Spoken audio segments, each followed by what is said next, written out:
Welcome, everyone. It's Film Threats Friday Livecast. I am Chris Gore, and I'm ready to roll. Let's go. Today on the show, Madam Web and Bob Marley, One Love, plus a lot of other things. We're going to be talking about some news stories at the top because there is breaking news, a lot of stuff going on, but we're going to talk to one of the founders of Shorts.tv, Carter Pilcher. He's a film producer. He'll be at the end of the show today talking about the Oscar-nominated movies being released to theaters. That's right. Shorts.tv is the company that does it. I'm going this weekend. I've got my tickets. Let's go, AMC Burbank 8. It's not at the 16, it's at the 8. So I'm going to be seeing the animated shorts and best live action shorts. Always a good time. Plus your comments and questions and breaking news on a number of things. So let's go. Let's get things started. Let's find Alan. Where is Alan? And let's get the logo for the show going.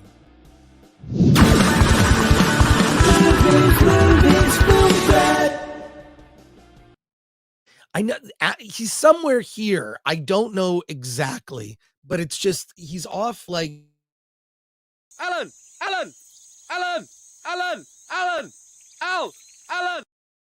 When did you do Caddyshack? Oh my god, that was a long clip, by the way. But when did you do? I don't even remember you ever doing that. Yeah, it's the what's that effect? The Mandela effect. I was always in Caddyshack, but I just now notice it. That's really weird. I mean, I know it's weird, huh? I always thought it was Bill Murray. I don't know. It Who? just seemed like Bill Murray to me. What's a Bill Murray? There you go. All right. We got to get into it. Let's see who's here today. We got, this is a big show, especially because some things happened right before the show. So let's launch in. Manuel Ignacio Torres Montero has become a YouTube member. Thank you for that. If you're a member, a lot of benefits. You get access to our Discord and you get exclusive videos along with at least one members only live stream. Sleeping Lion Archives. I'm noticing a big push on Twitter/X of folks/bots trying to champion this as a masterpiece. I never would have believed that. Which one? Madam X. That's Madam X. That's really? Madam Web, you're saying? Madam Web. Madam X. I am okay. I don't like to do this, but I am pre-coffee. I have 2 cups of coffee here.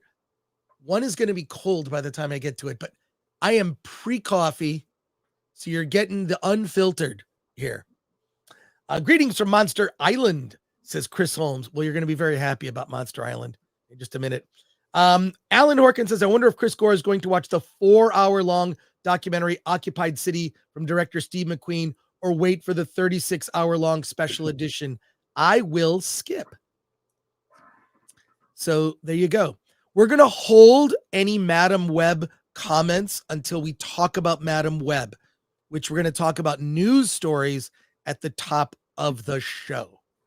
So I'm going to hold those comments. But Eric Stratton says, if Alan and Chris were playing Deadpool and Wolverine, who would play who? Well, Alan is obviously Deadpool because Alan's a ninja. Does that sound accurate, Alan? Probably. But I mean, would you fit as the grumpy Wolverine? I definitely got grumpy down. If I was, if we were doing the 7 Dwarves, I would be grumpy. I don't think there's any better person there. Thank you, Eric. And from Rumble, shout out to everyone watching on Rumble. No, that's not. You're adding things. It messes me up. Rumble, be more better sub supporter for 2. Film Threat sucks. Well, I can't argue with that. So there you go. And Lord Thoth is reminding everybody to like, share, subscribe. Please click the bell for notifications and sign up as a member so you can join us on Discord. Another great thing about being a member, Another great thing about being the member are all the yeah. Good I'm morning, waking Chris. up, folks. It's Friday. I somehow got here without doing 9. If I get another invite to a show, hey, I'd love to have you on my show. I don't want to do the show I'm on right now. I don't want Yeah, to. and you just added one for next week. Did I? Am I doing another show next week? No, we're doing another show. Oh God, what am I doing? What am I doing, Alan? Yes, you but let's go here and let's go here. We're going to talk about this. Take some time management classes. I definitely need to. All right. Godzilla -1 is nominated for an Oscar. One Oscar. I think it should have been nominated for Best Picture. Should have been nominated in many categories. But Best international film. Yes, it should have been.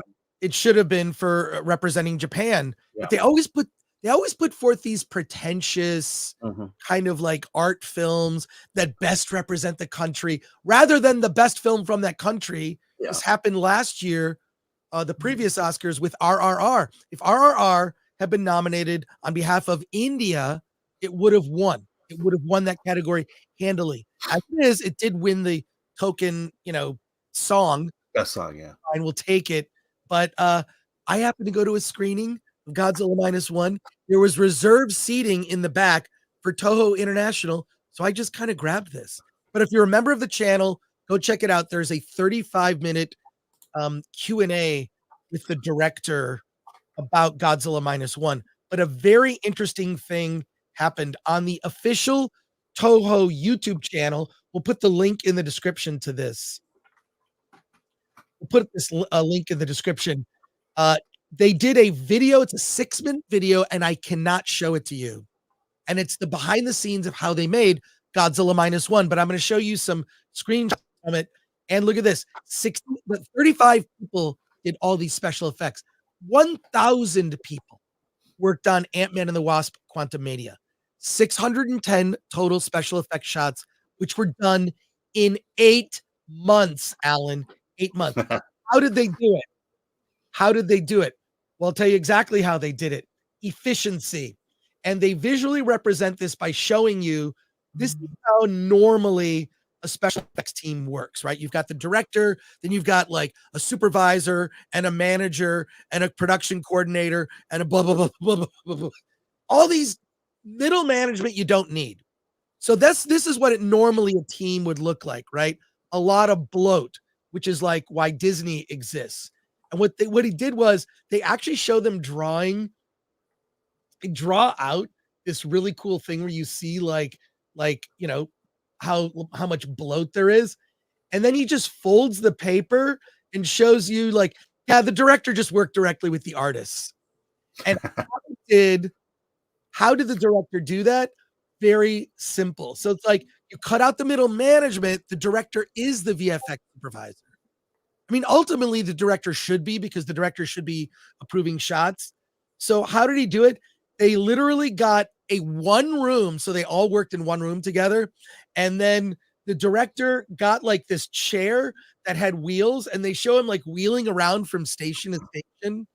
It's really funny, actually. So you see like the director just like wheeling from station to station, like, oh, what's going on here? There he is. So it says this eliminated downtime. He goes through, he explains in 6 minutes something that could save Hollywood tens of millions of dollars by showing how inefficient Hollywood is and how most of Hollywood middle management jobs are about justifying why you have a job, which is why idiots speak up at meetings. I know anyone who's worked in the corporate space, the person who always feels like they have to contribute something, but really they never have good ideas. That's most of the people you work with. Okay. A lot of times, you know what? Listen, learn, move on. But also what I found interesting, which is why I think why so many of the visual effects in Godzilla -1 work so well, is because the way it was done. And by that, I mean, specifically, they used a lot of practical sets. So if this is why it felt so real. So all the actors were in practical sets that were built, right? Very rarely were they against a green screen solely. So they would build the set as you see here. So it's a combination of, it says combination of cranes and actor performances to create the illusion of movement. So this is like all they built of that giant ship, and they're on the ship and it's all green screen. They just fill it in, right? So it feels like they're on it because they're actually on a set that matches. And he talked about this actually during the you can see the Q&A in the members only area. He talks about how they didn't have enough money to build a train car for the one scene with the girl on Nariko. She's in the train car. So they built one seat. That's how much money they had. Oh, wow. One seat, and then built it around that. It actually makes it, and then they just filled in the rest with, fake. But this is how they did all of these visual effects scenes. It's an amazing video. We'll put the link in the description, and it's just very inspiring. Godzilla -1, not just for the accomplishment of what the movie is, but also how they did these special effects. Under 15 million total for the whole movie. And then it's just efficient. We're just like, we're just going to go. It's going back to old school. And in a way, it almost reminds me of kind of like how Walt, you would have insight into this, Alan, how Walt Disney used to, do animated projects. Right. It was Mary Poppins. Mary Poppins is an example of that. Right. So any commentary on this, and you can watch the video. I think I sent it to you. Yes. I'd like to get your commentary. I would too, once I watch it. But I think it's amazing. I believe now more than ever, the future of movies is going to be independent film. I think the big studios are about to implode upon itself, and people are getting wise to it, which is why I think social media has become much more toxic, because they're getting their goons out and going after people, constantly causing us to be off balance by dropping little things that will set us off and divide us further. Yeah. Well, I spent way too much time on X last night. all I can say is this: Godzilla -1 is an achievement. I hope that it gets the recognition it deserves at the Oscars. Join us at our Oscars watch party on March 10th. So there you go. Let's go to your comments and questions, starting with Jason D says, Chris hates us. I do not hate you. I love the chat. I love our members more, but I love the chat. I love spending time with you. I've just recently, and this is my fault, I've allowed myself to be booked on a lot of other shows, and it's a time management issue. I just have to say no, and Alan is perfectly available to be on your show. So talk to Alan. You know what I do? I say, I don't have time. I burnt myself out on the last D-Files, that I'm like, I'm kind of in shock right now. And hopefully I can do your show when I get my brain back together. Yeah. Well, all I can say is I've committed to I'll do this show, I need to pull back a little bit, I think. But I'll always do the nooner, but I just need to pull back. But thank you, Jason D. I love you. I would never say I hate you. It's just maybe we need to move the time of this show later. Because starting this at 9 a.m., why do you think I'm off camera on Midnight's Edge in the morning? It's I need 2 cups of coffee, need to get hydrated. I need to kind of go through my email because I already know I have 100 emails waiting for me to answer. So there you go. Yeah. Let's see. Any news on the Godzilla -1 Blu-ray? Says Murdoch 86. There is no news. There are rumors that it's going to be released in a 4K Blu-ray.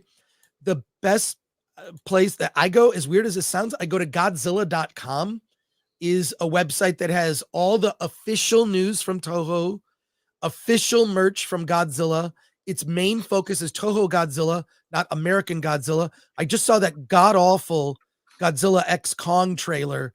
It looks terrible. That is okay. Compare the special effects, and I guarantee they've got their American team of 1,000 people, It's bloated with too much, and it's going to be incoherent, and you're not going to care because you're not emotionally invested. Unlike Godzilla -1, where all of those things, emotional investment, just God, you got to see that. Alan, watch that interview on the members only area. I will say, when I was watching Godzilla -1 for the first time, I just kept thinking, I have zero desire to ever see the American Godzilla movies. Yes, they're terrible. Yeah, it will not. It cannot stand up. And then they released the trailer not too long after that, after I'd seen it, and like, this is Godzilla -1 is perfect in its simplicity. It doesn't overcomplicate things, and when you have we have Kong and Godzilla and the underworld and all that other crap. It's like, it's just too much. Just tell a simple story. But look at this. Like, this is on the set. They used, so the actors interacted with physical things that were there, and then they filled it all in later, right? Yeah. And that's how they did it. There were 610 special effects shots. I feel like with some of these movies, like we were talking about Wicked earlier, that movie looks god awful. It looks like it was entirely shot on green screen. Thank you for that. Bill Peschel says, Bill, at the newspaper, work suffered when copy editors and reporters took vacations. When the managing editor left, the work was still done. That's how little we need managers. Well, look at like Elon Musk with, he guts Twitter, gets rid of 2/3 of the staff, still runs great. Yeah. Still runs great. Well, I've been at jobs like that where when the manager goes on vacation, we relax and we get work done faster. Why do you think I leave you alone so often? I know. Thank God. I know. Look, I'll admit, when I first work with someone, I'm a little micromanaging at the start, but once I trust them, I'm like, you got it. I'm going to leave you alone. Yeah. Because I just hate that. You don't need it. You don't need it. Once you establish rules, and by the way, we have a lot of questions, comments about Madam Web. We're going to get to it shortly. I'll get to all the comments related to Madam Web when we start talking about Madam Web. And here we go. Murdoch 86 for 5. Chris, any chance of you appearing at Motor City Comic Con May 17th through the 19th? If they invite me, Big Rapids, they flew me out, put me up in a hotel, and gave me a booth. I'll do. Oh, hey, Drunk 3PO here. Love you, Drunk. Hey. Drunk 3PO gifted 5 Film Threat memberships. Drunk, love you, man. I know I tease you a lot. I never had brothers growing up, so I care about the male relationships in my life. That is the gayest thing. I know. Wow. I will say today. I love you too, Chris. There you go. Thank you, Drunk. Love you, man. Get Drunk 3PO to 100,000. More than anyone, he deserves it. The Angry Badger for 199 says, just want to say thank you for all you're doing. Yeah. Appreciate it. There's a lot. Yeah. Oh my God, there's so much. Oh, and thanks for covering our articles, D-File. I saw your video on the D-File. Oh, yes, the D-Files, the videos that people have been doing on the D-Files we really appreciate it. Benjamin for 5 says, random, but you got to tune in to Shane Gillis on SNL next week. He was the guy previously fired by Lorne Michaels for making Asian jokes. Alan, what do you think about Asian? That was crazy because I was kind of excited to see him on the show, and then you realize that I think this was the first time it dawned on me that just how far people will go into your past to find something to get you fired from a job. And it was a shame that it happened to Shane Gillis. It's like people can't take a joke, and it's that, hey, we're gonna find that one little thing. Take it out of context or not find the humor or joke in it and then get the guy fired. Probably James was the first one before that. I am 100% watching that show this weekend. Yeah. I can't wait. The opening monologue will be fire. It's going to be sad, but SNL will have its highest ratings. Oh, it'll have its highest ratings because they're not going. And you know what? Maybe some of the writers they'll quit and protest. Let them. Nick XH just became a YouTube member. Thank you for that. Da Fieldsta for 5. Any hope for the new Hellboy now in production? The last one was so god awful, but I'm glad Mike Mignola is involved again. We'll see. They'll screw it up. We will see. I'm always hopeful because I kind of like Hellboy. I thought that was fun. Yeah, they'll screw it up. We'll see. Bush and Ryu Cat, Alan, Chris, I imagine you're upset with 90s X-Men 97 morph character swap. Disney broke my heart, but don't worry. AI Sora will help me make my own X-Men show. I need to do a rant on this. I'm sorry. It's just okay. Because I'm fired up. A freaking IKEA chair. All right, let's talk about this. X-Men 97 trailer is out, and there are rumors that they took the character Morph, which is a changeling character, and made that character non-binary. Here's the deal. And people are trying to say that I saw someone made a list of all the X-Men characters, and this one's bi, this one's queer, this one's pansexual. Everyone was pansexual, and then there were like queer and bi and whatever. The gay community is trying to make all of the characters in the X-Men gay or some form of gay on the so-called gender spectrum. I call BS. Here's why. I loved the X-Men when I was a kid. I could relate to the X-Men when I was a kid. The X-Men is the comic book as originally envisioned by Lee and Kirby, who did like the first 100 issues together. It's about misfits, and it's about prejudice. And prejudice comes in many forms. Someone can be prejudiced towards you, yes, because of your sex, maybe because of your ethnic background, also maybe because you're a runt, or maybe because you have red hair, or maybe because you're different. The reason X-Men is such a popular comic book, are such popular characters, is because everyone can relate to the X-Men. Everyone. Because at some point in your life, all of us have felt like outsiders. We felt like misfits. We felt like we had no friends. And we felt like maybe people didn't like us. But the reason they didn't like us is because they didn't take the time to get to know who we are. That's what the X-Men's about. And the fact that they're trying to make it about racism and homophobia, that's just one. This is why the X-Men is so brilliantly done. And when you lean into it's only for these type of people can identify, everyone at some point, in particular teenage years, which is when I discovered the X-Men. I was a teenager. I read the X-Men, and I remember identifying with Cyclops because I wore glasses. I had glasses when I was like 11 years old, and I was Four Eyes. I was in elementary school, Gore the Whore, because that was the only where I was Chris Piss. Yeah. These are elementary school. Whenever if you become a parent, the one thing you got to go into your elementary school brain, name your child something, just make sure it's something that can't be teased. But that was me. Okay. I was small. I didn't get to a growth spurt until I was 16. And then I blew up. Puberty hit late for me. So I related to the X-Men. Scott Summers, Cyclops, wore glasses. He had a crush on a girl, Jean Grey, that he couldn't really say anything to. And it was junior high. I remember reading the X-Men. It was just I so related to it.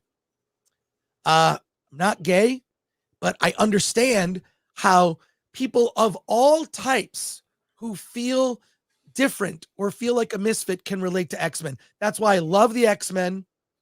That's why I think everyone can relate to the X-Men. And one group trying to make it only for them or trying to graft upon characters something they see about themselves is narcissistic and ludicrous.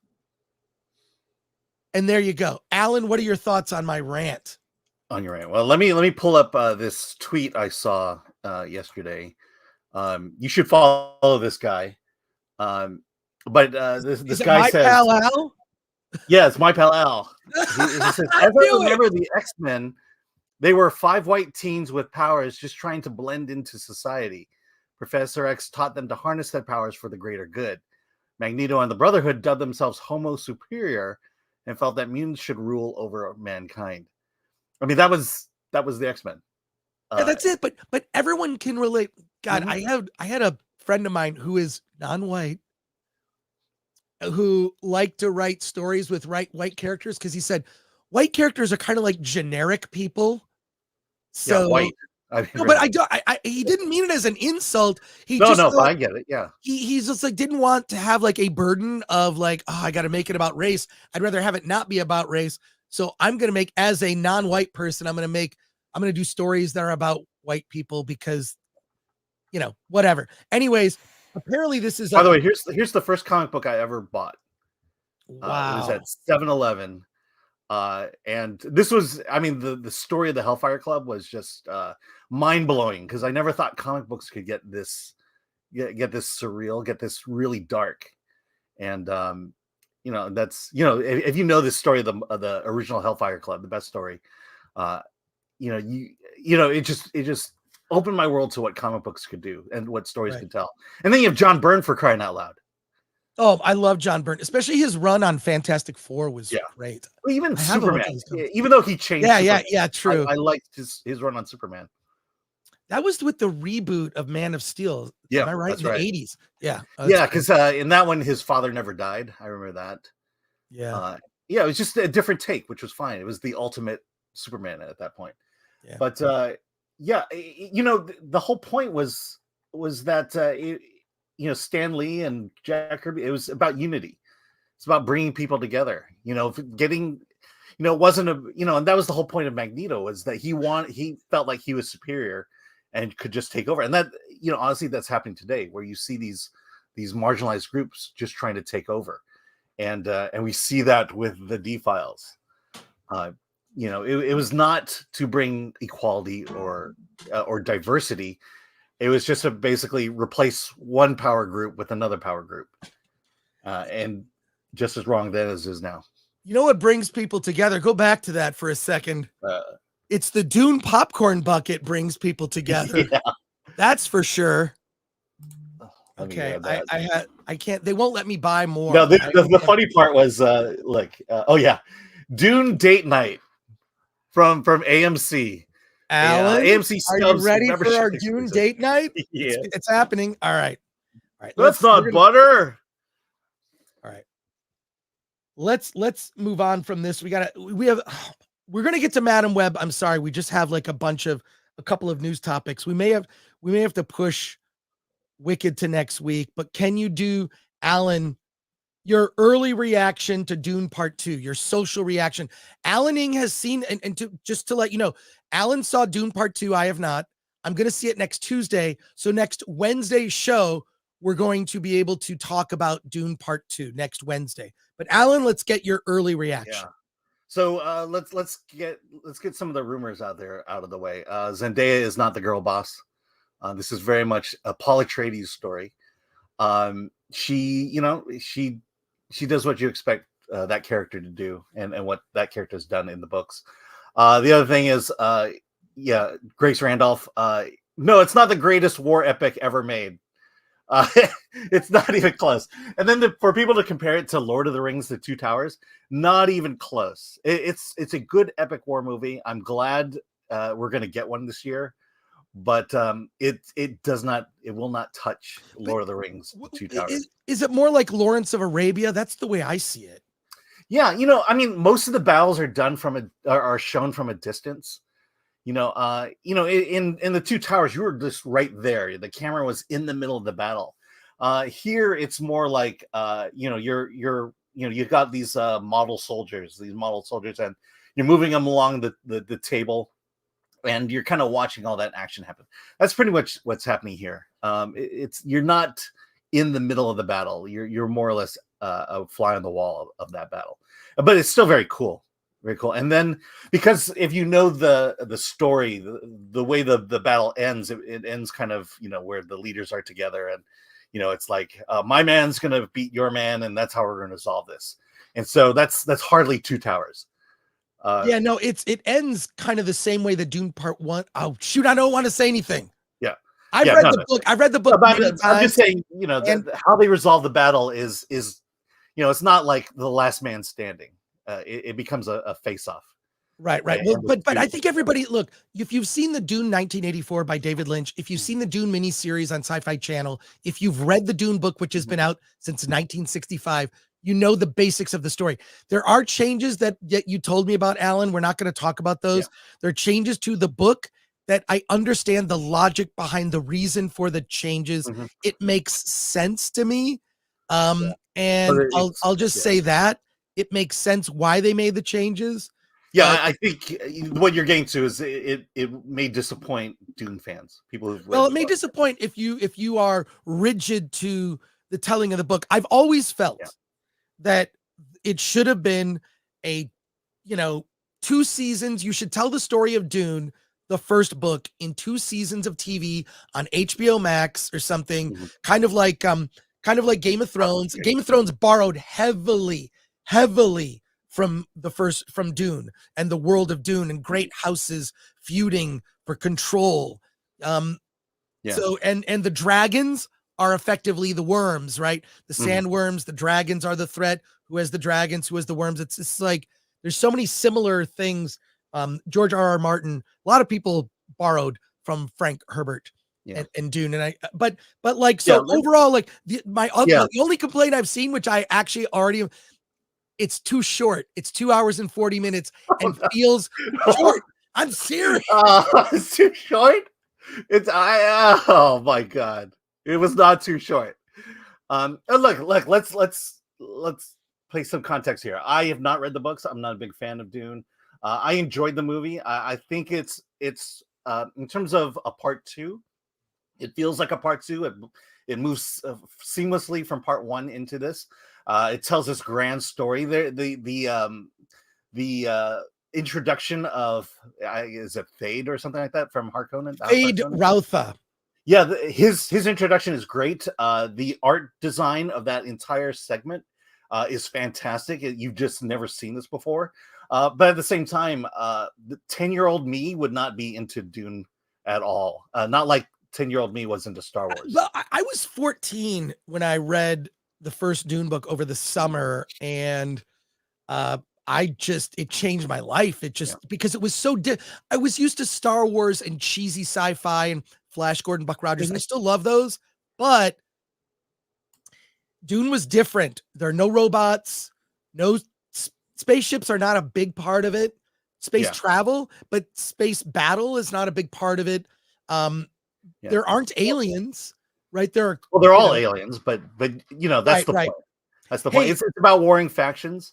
It's a very political book. Also, what I did appreciate about Dune Part 2 is the expansion of the world of the Bene Gesserit, which I always felt like in the other movies was somewhat of a side story.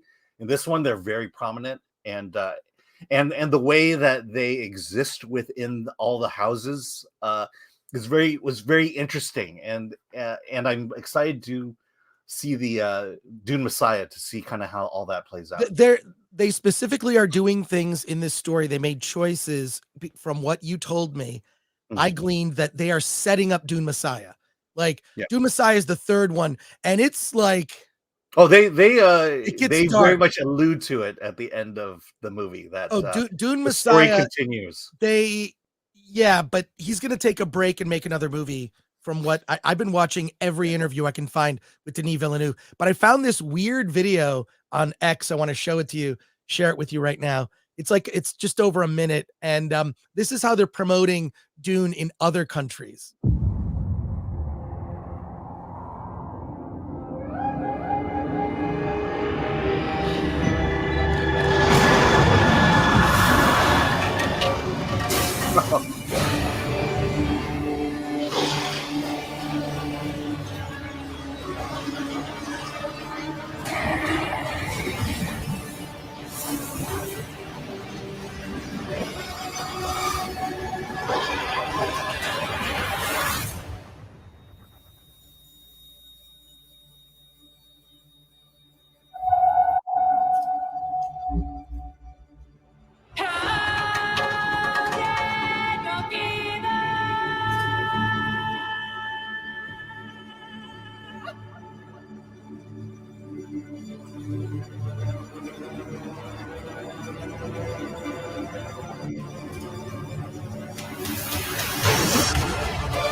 Noticias Cinépolis, hechas de cine. We have one of those out here. Oh, you're muted. You're muted. Hello, you're muted. Hit the unmute button. There you go. So yeah, they're and did you see Zendaya on the red carpet at the Dune premiere in London? She looked like she looked like from Axel Braun put C-3PO in a movie. Make of that what you will. But we will have our review next Wednesday. We'll be talking about Dune, and we won't do spoilers for this early review. No spoilers. So and we're probably going to talk about it the next couple weeks, which is great. Yeah, we have a Cinepolis out here. I wonder if they showed that there. Okay. Sorry. I don't know. All right. That chain out here. Yeah. Couple last things before we get to Madam Web. We are going to get to it. I promise you. We got to talk about Versus. The first episode of Versus is on Monday. We're going to be talking about Madam Web with a whole bunch of people, including Paulie from Latino Slant, Dante James. Happy birthday to Dante.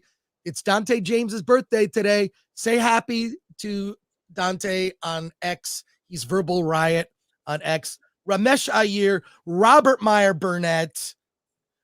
Baggage Claim is going to be here. Kira Lynn and 2 mystery spots.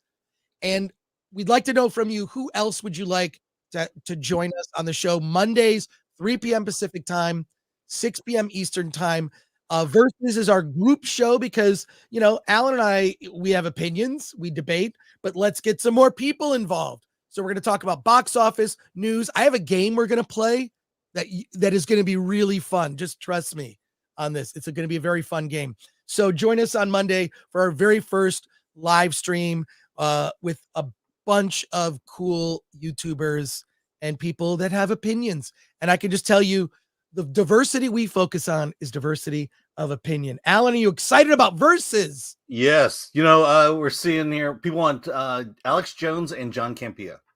We will definitely get them. I'll invite John Campea. He does not do other people's shows. You can do his show. He will not do our show. But there you go. Versus, it's a new thing. Alan, something else happened just as we were getting started with the stream. We're going to talk about this really briefly so we can clip a video. We're going to get to Madam Web. I promise you, this is just, but Disney has been hit. And I'm not going to say you had anything to do with this, Alan. But I'll take credit for it. Disney was hit with a federal discrimination lawsuit over their DEI rules. If you could bring up the story. Yes. You had it for a second.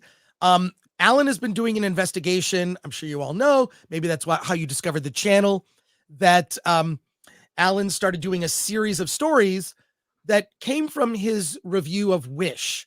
Look up the initial review Alan did of Wish, really pointing out wow, Disney animation has really diminished in quality. So what happened? And as Alan began to do the investigation, you'll see from the very first article in the D-Files series that it started with the ousting of John Lasseter over Me Too charges. And how that may have been trumped up, which led to the hiring of a lot of people through, of all places, they came from Reddit and Tumblr. Yeah. And brought in a lot of new blood into Disney, whose goal was to just get rid of certain types of people. Alan, if you could scroll up to the headline. Well, let's just say a certain type of people. So if you could scroll up to the title for this story. Yeah. Well, that is the title here. No, it says, I can't see the whole story. That I can't go up further anymore. Oh. It's Elon Musk tweets out racist, sexist. Yeah. Okay, hold on. Okay, why don't you just talk about it while I look it up for you? Yeah, here we go. Sorry, here it is. Disney hit with federal civil rights complaint over DEI, alleges discrimination against white men, Christians, and Jews. And of course, McAfee says that this is a suspicious site. From my cousin David Ing, I don't know who that is. The Walt Disney Company has been hit with a federal civil rights complaint alleging the company's DEI policies are unlawful and discriminate against white American men, Christians, and Jews. America First Legal filed the complaint against Disney on Wednesday. The group cited publicly available documents. Okay, there you go. Just read your story. It's the same thing. It's gone over the service, so it's everywhere. But this is from the Daily Mail. Yeah, so America First Legal filed the complaint Wednesday. Group cited publicly available documents published on Disney's official website, as well as leaked internal documents showing how executives have made diversity, equity, and inclusion a central part of Disney's hiring practices. Let's see. Stephen Miller from America Legal First says it is sad and tragic that a company whose name was once synonymous with wholesome and charming childhood fantasies is now dedicated to spreading divisive bigotry. We urge Disney to cease and desist its unlawful and destructive conduct at once. Let's see. Yeah, they cite the implementation of de facto quotas in its hiring, which violates employee law. Quotas are disguised as diversity and equity policies, but in some cases, Disney has publicly listed actual percentages in which when it comes to hiring its productions. So those are quotas. 50% of TV series directors must come from unrepresented groups. Well, all I can say is this is directly ties into your D-File story that you've exposed how this crept in like a cancer at the company. So it's crazy. The timing of this happened yesterday, but it also ties in with, Elon Musk tweeted us out. I'll show you that. A lot of people noticed that Elon actually tweeted out a video from Film Threat, which was actually pretty cool. Tweeted out our video on the Amazon Studios new DEI rules. So the great thing is Elon Musk got to see you doing a terrible stereotypical Asian accent while reading some of the DEI restrictions. Yes. Rules. I'm very proud of that. It was just, this came out of the blue. It kind of sucks. He didn't tag us. He didn't tag Film Threat or myself or Alan. But, I'm not, beggars can't be choosers. I'm not complaining. Thank you, Elon, for noticing us. And thank you. We appreciate it. I feel like Robert Wool's character in Batman 89. Hey, can I have a grant? Can I have a grant? Remember how Robert Wool's only I remember this. For some reason, that moment stood out to you. Can I have a grant, Mr. Wayne? Can I have a grant? And then he says, give him a grant, like just to get him to go away. Anyway, so it's just interesting how all this stuff is coming to a head. Now we went through Amazon's rules. Disney's is right on the website, and Elon tweeted that out. It wasn't exactly, this like hidden thing. They're doing all of this out in the open. The thing is that the only way any of this stuff changes is if people in the industry speak out. You have to speak out. You have to speak out about this stuff. Okay. So we're going to keep the D-Files part 4 is going to come out before you go to South by Southwest. That's going to be a lot of fun. Alan, we'll talk about that. I may be making a trip out there with you. We'll see how things work out. But we are going to now pivot to your comments and questions, and then we're going right into our Madam Web review. But let's go through your comments and questions on all the news stories that we just did. A lot of news today. Judican says it's about time civil rights lawsuits were enacted. There needs to be a lot more of this. Thank you, Judican. Nerd Cookies. From what I hear, it'll be an epic movie, but as far as an adaptation, it's very much Dune light. Nerd Cookies, just watched your latest video last night. Got home from seeing Madam Web. There are all these nerd cookies just sitting out for me. What did I do? I took a bite.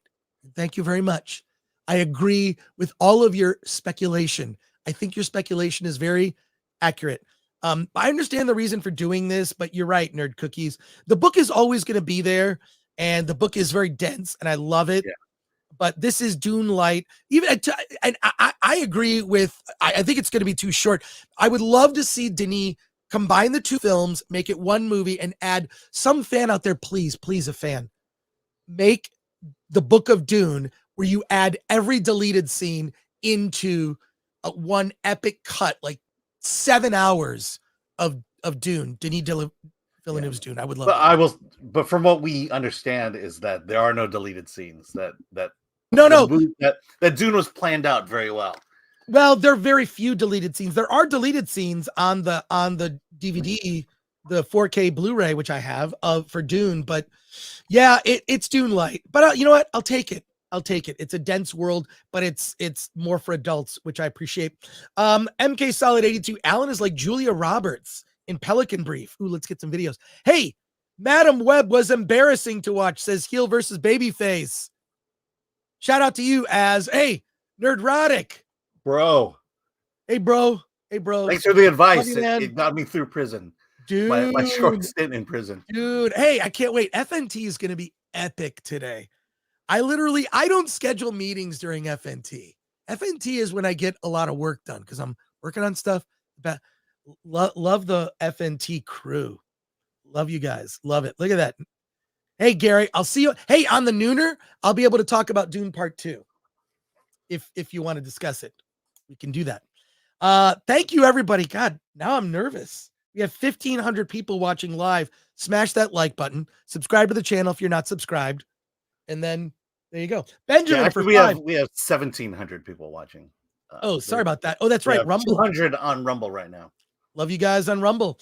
To celebrate Valentine's Day, can one of you guys read Josh Brolin's sentimental poem for Timothée Chalamet, To the Other? It was beautiful. We'll save it for the end of the show. Keep that, Benjamin. At the end of the show, we're going to do that just for you. You've got to find that. Eric Stratton for 777. My son was upstairs waking up, thought he heard Gore the Boar, and said that burn is lame. I almost corrected him. But no, I was also Gore the Boar. It's just whatever like an elementary school brain thinks up. You got to move to the nearest obscenity. Right. Or something that rhymes. Rudy for 2 is a member, says the modern SJW has become the Brotherhood of Evil. Bingo. Yep. Bingo. And the motivations are still the same, are exactly the same.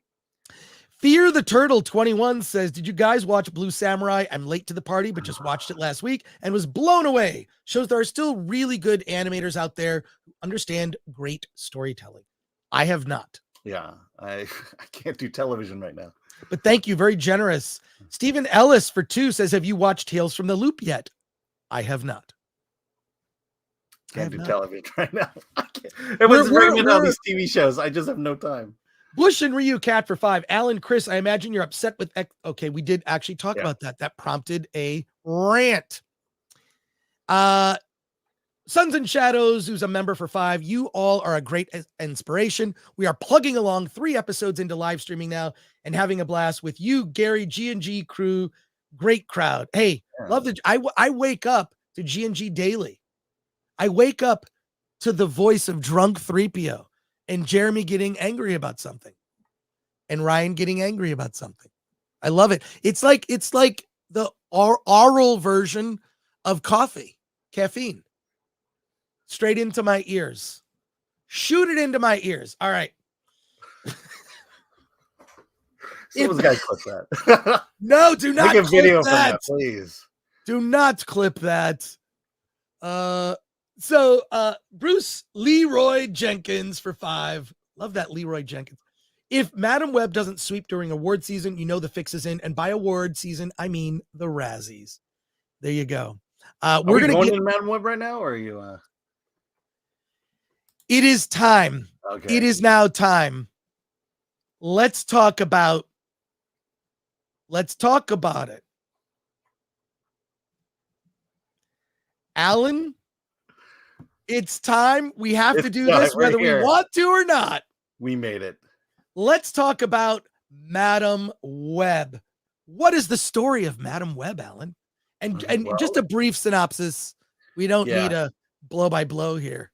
Yeah. So Dakota Johnson is the daughter of a spider expert who got bit by a spider, and she mother died. Dakota Johnson's character, foster care, develops these powers that allows her to see in the future, allows her to basically see alternative futures and then pick the right future to save her life, things like that. She's chased by the guy who killed her mother. She has to save the lives of 3 teens, and that's Madam Web. I mean, do you need more than that? I mean, the whole thing is, so she runs into these 3 teens, and in the future, these teens will be spider heroes in some form, right? It's not, and look, honestly, I am not familiar with these characters. I am not familiar with any of them. I've heard of Madam Web. I've not heard the others, but I've certainly never read Madam Web. It's the Diversity Spider Girls, okay? And they show, you only see, okay, you've seen in the trailers, there's only 2 scenes with these characters, and they're like in a dream. You see them in a dream, and they're played by Sydney Sweeney, Isabella Merced, and who's the other girl? Isn't there? Oh, Celeste O'Connor. Yeah, that's it. So it's the Diversity Spider Ladies. And Dakota Johnson's character, she plays this woman who is an EMT. She works with a guy named Ben Parker. Adam Scott. Ben Parker. It's good. He's gonna be Uncle Ben. And there's a because it takes place in 2003, I think. Yeah. So the movie starts in 1973. In South America, searching for these magical spiders that have powers. Ezekiel, this character, is somehow imbued with these spider powers, and he's like a dark Spider-Man trying to murder the young girls who he sees in a dream inevitably end up killing him. So he wants to kill them before they become spider women people with powers. It's incredibly dumb. And what's weird is that I felt like I'm watching this movie, and every aspect of it, every layer of it, from the screenplay, which has some of the, like, we were laughing at how bad some of the lines were. Dakota Johnson, you could tell by the end of the film, especially, and we'll give a warning for spoilers. I'm not sure how much people care about spoilers, but we will give a warning. We're not going to talk spoilers just now, but it's so ridiculous. Dakota Johnson, oh my God. And I actually like her. I have no problem with her. I actually think all the actors did a decent job, except for the actor who played Ezekiel. He ADR'd all of his dialogue for some reason. All of his dialogue is ADR'd, and it's bad. And if you watch his lips, we went to a screening last night with a bunch of people. Baggage Claim was there, Dante, bunch of people, Pauly Latino Slant. He was dubbed with ADR, but his mouth movements didn't match a lot of what was said. So you can tell they changed a lot. A lot changed in the editing of this movie because they're changing lines. And this is something that if you watch certain movies a lot, you'll see, like, they're just egregious examples of characters saying one thing with their mouth, but different words come out. And a lot. So that tells me they changed a lot in this movie. So, in any case, I felt like I was seeing a trailer for a movie that actually looked like it could be fun, with Madam Web as kind of a Charlie to a Charlie's Angels of Spider Women. She's sort of the matriarch, kind of like head of these, with these sort of almost Professor X type powers, right? And she's in charge of these young spider women with these powers. And I'm like, oh, that could actually be kind of cool. That's not what the movie is. The movie is like the Terminator, right? Like, in the sense of, like, Ezekiel now finding where these girls are in the present, knowing in the future that they're going to murder him.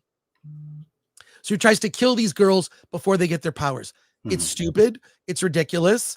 And the theater wasn't empty. It was maybe a third full. And what I noticed was, this was really funny. So we had our big movie meetup group, which was like about 20 people. So about 20 of us all went to see it together. And there was a different movie meetup group that was even bigger. It must have been like 30 people. So, I mean, it was a big theater, but there were like, not quite 100 people in the theater. That's like more for 300 people. But they were all, so we all went out of the theater and sort of separated in our groups. And there was the one movie group there. And we just like all just were like, we just kept thinking of dumb things like while we were watching it. But it was like I saw a trailer in this movie for a different movie that I would have rather seen than the movie I'm currently watching. Yeah. It's funny you mentioned that. Yeah. It's awful, but I will say this. It's more fun than the Marvels. The Marvels was super cringe. Almost consistently, the Marvels was cringe. This was really cringe at the end. It was super cringe the very end of the movie. I'm not going to say what happens. It's super cringe. This was just dumb, and I was laughing at it. And by laughing at it, I had fun watching it, but it's a terrible movie. It's like I can't argue with you that like The Toxic Avenger is a great film, but you laugh. This is just it's laughably bad in its badness. Alan, what are your thoughts? Yeah, it's funny that you mentioned all that because so when I went into the theater, and yes, 3 other people showed up, so I wasn't completely Wait, so you weren't alone? There were 3 other people in the theater? There are 4 people in our giant IMAX theater at my local theater. I think it helps to have zero expectation, to know that this is going to be a bad movie when you go in, because quite frankly, knowing that it was bad and that you could unplug your brain, I didn't hate the movie as much as people are making it out to be. It's not good, but it's certainly better than Argyle. There wasn't a moment where I just kind of rolled my eyes and said, I'm out. It was just like, okay, bad dialogue. Like you say, it's like watching a troll movie. And it got me thinking that midway through, I'm going like, if this were a low budget indie movie, I would probably like this movie. Because at least the filmmakers are making an earnest attempt to tell some kind of story with the limitations of having zero money. The problem is this movie has all the money in the world. And it shouldn't be like this. It shouldn't feel like a cheap indie. Another thing it has working against it is the fact that it's in the Spider-Man universe. If you had just pulled it out and said it's just an indie sci-fi movie, low budget indie sci-fi movie, you probably have a good time with this movie. But now you have the Spider-Man lore kind of connected to it, and worse, you have a villain who's basically Spider-Man. For all intent and purpose, that villain is Spider-Man. And so now you've kind of sullied the whole Spider-Man lore at that point. One of the girls, she lands in a Spider-Man pose. Okay, we're taking the greatness of Spider-Man and throwing it into this like a new wrestler who takes an old wrestler's iconic move. But again, I didn't, throughout the entire movie, I wasn't like, oh, I hate this, or I wasn't like, or I can't stand this movie, or I got through it, and I was watching 4 very pretty people running around on screen, and so that kind of helped ease the pain here. I will say there are some bright spots. This is not a girl boss movie at all. In fact, I don't think any of the 4 women ever threw a punch in this movie. It's not woke. It wasn't commenting on the misogyny of men. There weren't comments about race. It was just a straightforward telling.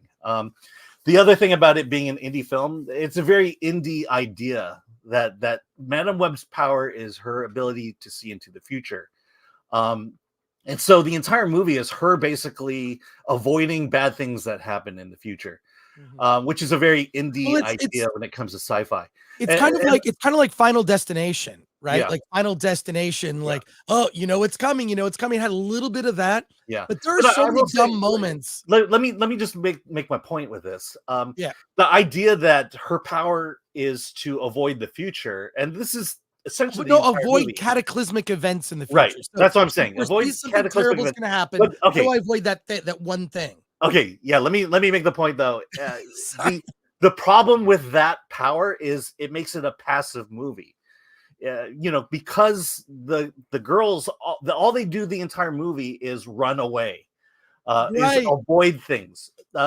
Again, because this is not a girl boss movie, none of them threw a punch, which is fine. We complain all the time about the physical strength of a woman being able to knock out a man.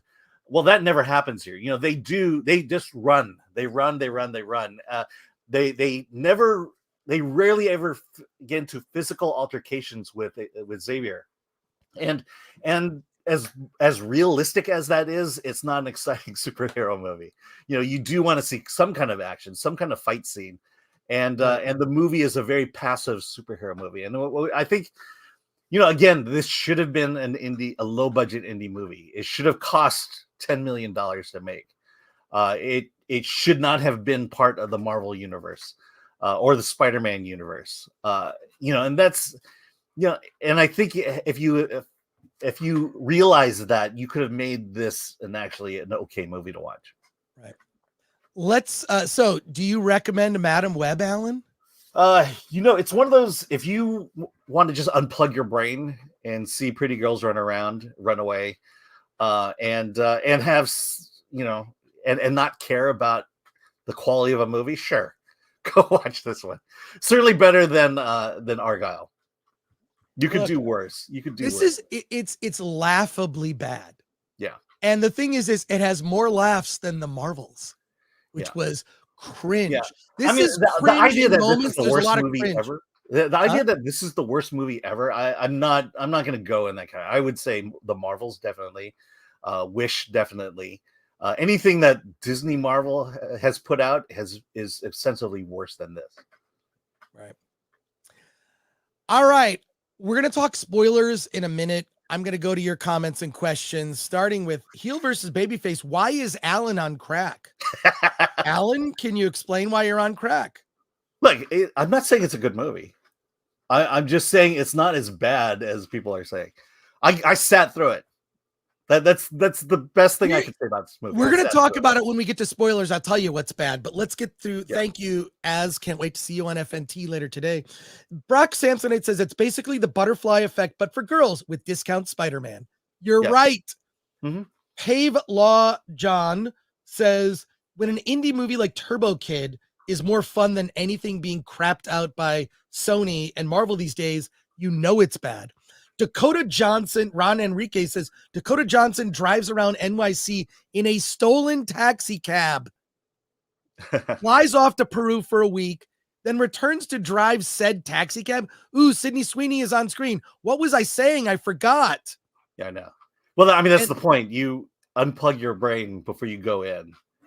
And, Project Taco member for 14 months. Thank you. Shoo it up my ass. That's probably for ass.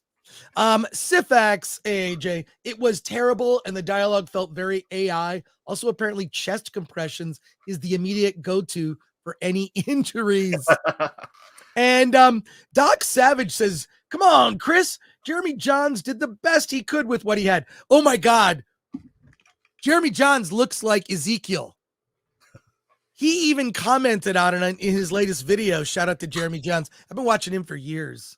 Yeah. Oh, I have embarrassing. I have a theory on the ADR. It's the remember Storm in X-Men 1 and Halle Berry's portrayal, and how Halle Berry decided to give Storm a very heavy African accent.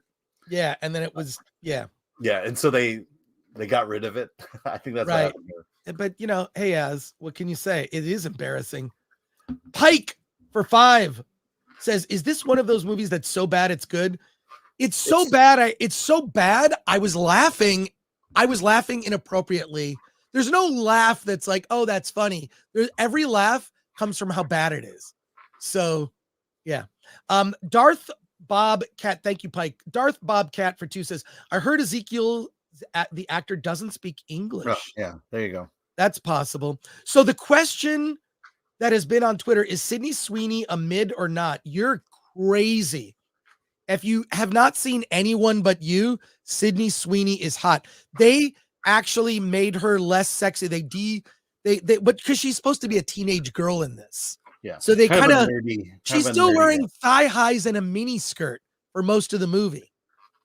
Yeah. And then they exposed her midriff.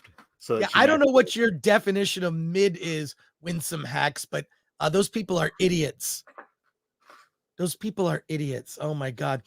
John Kohler, I like that multiple reviews are apologizing to Morbius for the Madam Web reviews. Ha, so true. From Rumble, $8.24 takes 4 Spider Women to do the job of a single Spider-Man. Equality. Has there ever been another 6-day opening weekend in film history? No, they've used that metric before. Yeah. It is kind of stupid. Jason D says, this movie sounds like a modern day Leonard Part 6. Yeah. And Bush and Ryu Cat for 5. I'd have watched Madam Web if at the end Daddy Don Johnson drove up and rescued her in a Ferrari Testarossa. And SP of the North says, no one, Chesty McGee and 50 Shades of Web. There you go. So Carnell, hey Carnell, good to see you. For 5 says, hail film threat. Would you say Madam Web is any better than Halle Berry's Catwoman film or even Jennifer Garner's Elektra? Those movies are bad, but this is laughably bad. I don't remember laughing at either of those movies. I thought they were just boring. Especially Elektra, I thought was boring. But this is just like, it's so, you're laughing at how ridiculous situations are because it's stupid. We're going to get to that in a minute. Sydney is hot to body guys. She is mid to face guys, says Sir Switch Crookington. That's a thing, mid to face guys. Look, guys. Well, she's guys, you're pretty in being the too. face. What are you? Yeah, mid in the face, hot in the body. That sounds like That's what they're claiming. That sounds like 1 in the bank, 2 in the. Forget it. In the state. Spidey Sensei 72 for 8. Anyone dumb enough to call Sydney Sweeney mid needs to watch The Voyeurs. I hear she's on that show. What's that show that Zendaya is also on? Yeah, I've never watched that show because it looks stupid and not for me. But she's apparently naked in it, but that's to me not enough. I don't care. Yeah, Spidey Sensei 72 for 8. I agree with you. 52 Games Podcast says, I don't know. I think The Marvels was fine. Not good, though. So was Argyle. Not bad, but fine. A good watch drunk. That actually can help. I had a Mr. Pibb 0 as I was watching Madam Web. Might have been improved by a couple of Trulies. D. Wiley New Market for $4.99. Is Godzilla ineligible for Best Picture because of its lack of diversity? I don't know. Diversity just means no white people. Isn't that right, Alan? Yes. See? Yes. But somehow Oppenheimer got in. I don't know what. You know what? The Academy, get rid of all the DEI at all these companies. Just hire great people and mentor people. More seats at the table, not kicking people out, or especially getting rid of veterans. That's why Disney sucks now. But it's I don't know. I don't know. I do know that many movies of the past would not be eligible for an Oscar. I think all of these rules trying to legislate and put rules on creativity, they are wrong. And it needs to end. Yeah, I'll say this. The thing about Godzilla is it was made by an underrepresented group of Japanese people in right. Japan. Right. In Japan. Thank you, D. Wiley. The Latino male actors, yes, are Spanish speaking first, and they could not handle the dialogue, says Latino Slant. Oh, interesting. They couldn't handle the dialogue of Madam Web. MK Solid 82 for $1.99. Sydney's face needs lots of makeup. I agree. All right. Project Taco says, Mr. Gore, should I go to Mofi's tonight to watch the Sweeney Senorita movie? Should I waste my pesos? That's not a very good accent. But I think, maybe go to like an afternoon show. You're going to be alone in a theater. I'd say go in the afternoon, go for happy hour, have some mimosas, and it's 2 hours. We're going to have to save we have an interview coming up in 15 minutes. We need to do the Bob Marley movie. We'll do a spoiler review after. Does that make sense? Yeah. After. Let's just say there were 10 people in my Bob Marley screening, and there was 0 in the IMAX screening of Madam Web. There are too many chat comments. I'm not gonna. I need help here. You don't have to go through them. Darth Bobcat for 2. I did a $5 Madam Web super early on. Oh, thanks, Darth Bobcat. Where is it? I'm sorry. Here it is. I found it. Didn't forget you. Madam Web isn't a bad watch. It's so inept in every way that it's amazing. I liked Ezekiel in the comics, and I wasn't even mad at them ruining him. Yeah. No, it is one of those so bad you're laughing at the movie, not with the movie. I mean, I will say I wasn't looking at my watch during the movie. I got through it. Well, unlike other movies where I'm like, is this over yet? Is this over yet? Thank you, Darth Bobcat. Appreciate it. And I won't forget. I won't forget. Get a freebie in there. Benjamin for 5. If Sydney Sweeney is mid, then my girlfriend is basically an alien creature. Madam Web, #1 Marvel fan for 5. Thank you for that. Says Madam Web should have snozberry flavored popcorn. And Marley Mars says, the actor who plays the villain is a French actor. International actors tend to play the villains. Rather tired of seeing international actors always playing the villains. Sigh. And thank you, Marley Mars.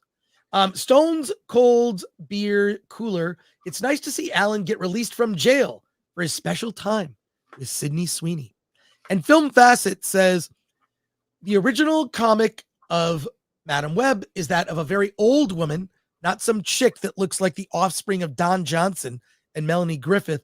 Right off the bat, this trash is a failure. We're going to talk about that when we talk spoilers. Popcorn Power. It is ridiculous that Sony keeps on trying to have Spider-Man side character movies without Spider-Man. Yes. Kraven the Hunter. Venom. Morbius. It's like they're building up to some Spider Endgame. It's not working. It's not working. Ken Bogus, bunch of low-tier men judging my girl Sweeney. There must be like something in the chat. Could you put that Dune? I unstarted. Put the Dune super chat up about reading the poem. I was trying to. Okay. You unstart. Okay. Bunch of low-tier men judging my girl Sweeney. All right. Find that Dune thing. Alan, it's time to review Bob Marley, One Love. Let me get that up there. Alan, tell us about Bob Marley, One Love. All right. Story of Bob Marley, One Love. It takes place during the height of a potential civil war going on in Jamaica. Two political parties are at each other's throats. A lot of gunplay, a lot of people dying. And Bob Marley, being from Jamaica and a Rastafarian himself, wants to bring peace to his home country. And he decides that he's going to do a large peace concert, charged for free. And the hope is that it brings the two sides together. Before the concert, though, armed gunmen come into his house, shoots his wife, shoots him and a friend of his, and he survives. And during the concert, he kind of has a panic attack and decides he has to leave the country. Goes to London to record the Exodus album, considered one of the great albums of the 70s. I don't know about that, but that's what the subtitle says. And it's his journey back to recovery and to hopefully maybe one day bring peace to Jamaica. How's that? So that's the basic story. What are your thoughts? What did you think of the film? Okay, so I will say this. Bob Marley, One Love reminds me of Belfast, the movie Belfast, because I couldn't understand a damn thing anyone was saying. Oh no, really? That bad? Like, oh my God. The accent, the Jamaican accents were so heavy. I'm like, what did they just say? And a lot of the time I'm spending this movie, I'm kind of lost, because there's that point in the concert where he sees the gunman who shot him, and I'm like, is that a vision or something? And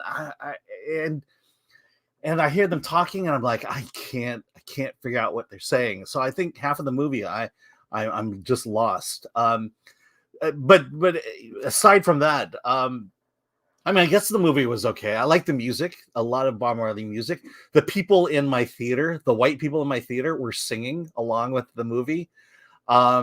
So there, I guess there's that, and you know, I think I applaud the movie for its message of peace, especially nowadays. I think this movie has something to say about the political divide that's going on, if you can understand what's being said. And the other thing about the movie that just didn't work for me was the fact that Bob Marley, as portrayed in the movie, is a very low energy character. You know, Well, he's it's probably like because he's high all the time. yeah, but the thing is that low energy character makes a low energy movie. And even during the most passionate moments of the movie, even during the most violent moments of the movies, it felt very low energy. This movie feels to me more like a film of posterity for Bob Marley. That we need to make a movie so that we remember who Bob Marley was, and his earnest desire to bring peace to the world. And I feel like that's why this movie exists. It's okay, tepid. I don't know. It's hard. It really walks the line of recommendation or not recommend. But I don't know. I just wasn't excited. Wasn't profoundly moved by the end of the movie. But I appreciated what it was trying to do. Well, first of all, I didn't go see the film. I didn't see it because I heard that you can barely understand with the thick accents. You can barely understand what's happening. Here's what I love about Bob Marley One Love finally opening in theaters. I don't have to see the trailer before every movie. They push that movie. They have been pushing this movie so hard since last year. And I was just like, oh, all right, I'm going to get some more popcorn. Yeah. Every time the trailer would come on, because it just looks also to me like a movie where I'd rather see a documentary about the real person than this. It's not a biopic. It really sort of, it covers like about 2 years of his life when all this turmoil was taking place, right? All this chaoticness. So, and this chaos, it just, I'd rather just see a documentary. Give me a good music doc. And I've also I get why people love Bob Marley. I've not been a fan of his music. I'm not a weed guy. I don't smoke marijuana. So, you know, I don't know. There's certain things that just, with the exception of it's so weird. I say that, but I love Cheech and Chong, right? So that kind of weed humor is funny, but just I don't know. It just didn't, this movie just didn't appeal to me. So I didn't see it. But now I don't have to see the trailer anymore. Yeah. It reminds me of this conversation we had on Wednesday where you said, hey, we need to see this movie so we can talk about it. And then you don't see the movie. Oh my God. It was so great. I had already planned it out. I was not going to go see it, but I was going to make you go see it. I love it. It's happened to me. There've been weeks where I see 3 movies you haven't seen. Come on, Alan. You took one for the team. So, yeah. All right. What is your do you recommend Bob Marley One Love or no? Not in theaters. If you want to learn about Bob Marley, wait till it comes to streaming or video or whatever. It's just you know, the movie, you want to walk away with something great and profound, and I don't think it achieved that in any way. I think it just makes the assumption that we're making a Bob Marley movie, so therefore you should feel profoundly moved by the end of it, and it just, you know, it's making us do the work rather than the filmmaker. Well, to me, it felt like a streaming movie. Mm-hmm. It felt like a streaming movie. So, when I was watching it, you weren't high enough, Alan. Let's go to your comments right now. Okay. More Maga says Bob was known for a mystical energy. They say he was always the last to bed and the first up. Movie must have got it wrong. Yeah. I think it tried, you know, it's like if you're just telling the guy's life story of the guy's life, and not really focusing on the emotion of it. That's the problem with this movie. It just gave us his story and not really tapped into the emotions of what he was trying to do. 52 Games podcast for 199 says, get Jamaican friends, Alan, and some oxtail. Yeah. Oh, oxtail is good. Lee Bishop says, so wait till you watch at home for subtitles. I feel that way about the movie Tenet. Like Tenet is being re-released to theaters, and I'm like, it's better with subtitles turned on. Yeah, you have no idea how often I wish there were subtitles in this movie.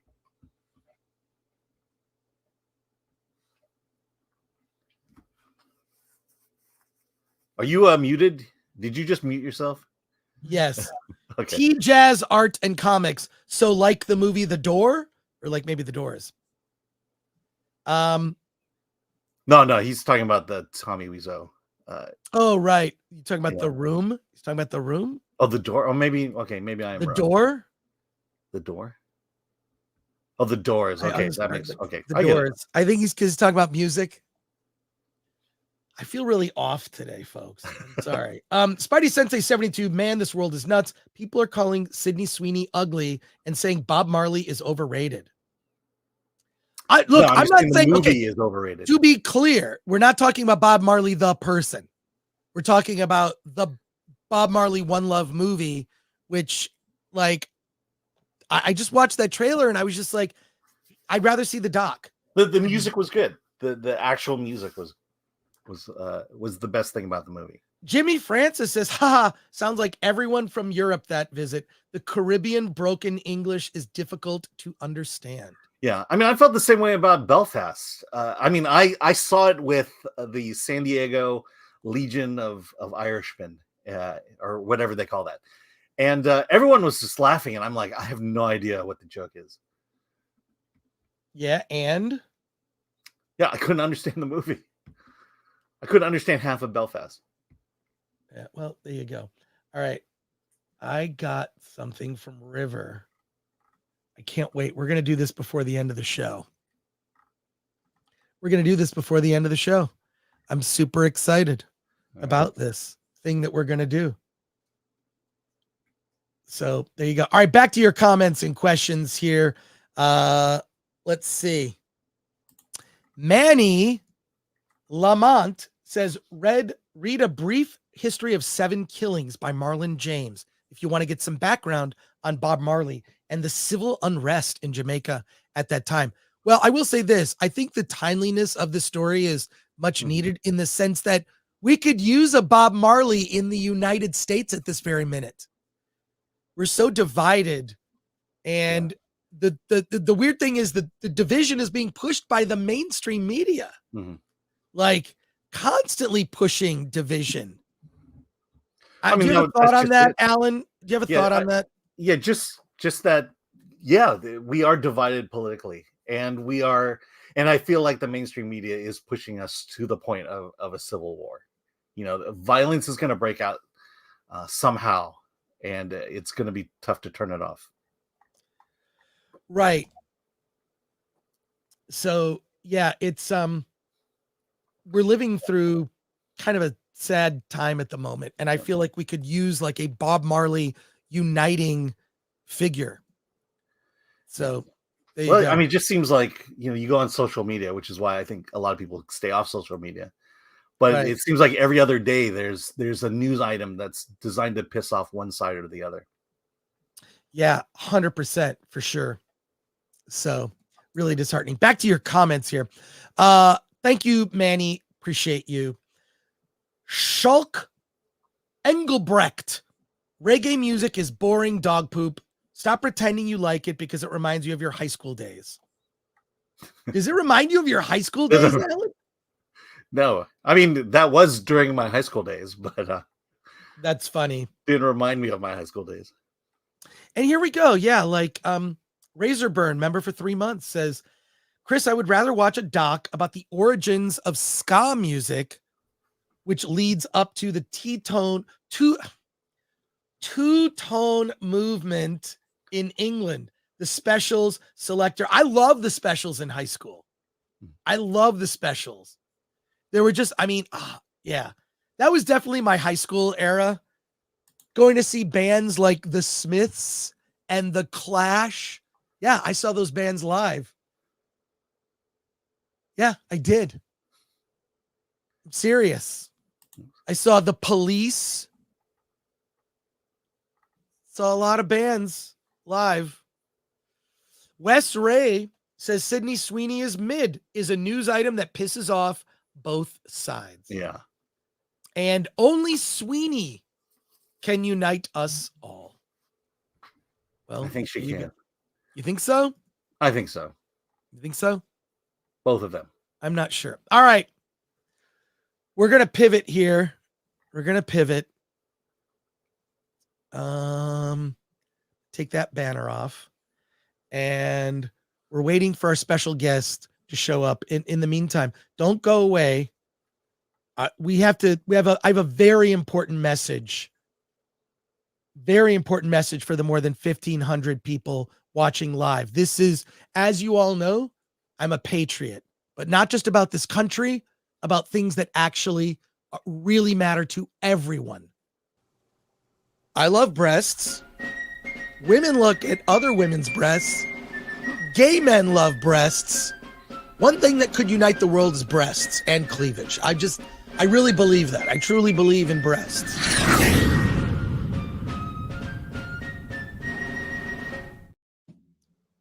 Alan, why aren't you getting with me on this one? Okay. What are your thoughts? I'm all on board with breasts. Are you? I stand with them and in between them. Okay. And a quick reminder that today's show is we have a special sponsor for today's show. Just wait till you see what I've got. It's the Wonder Boner. The Wonder Boner? Oh, you laugh now. Just watch. The Wonder Boner. My wife would like that.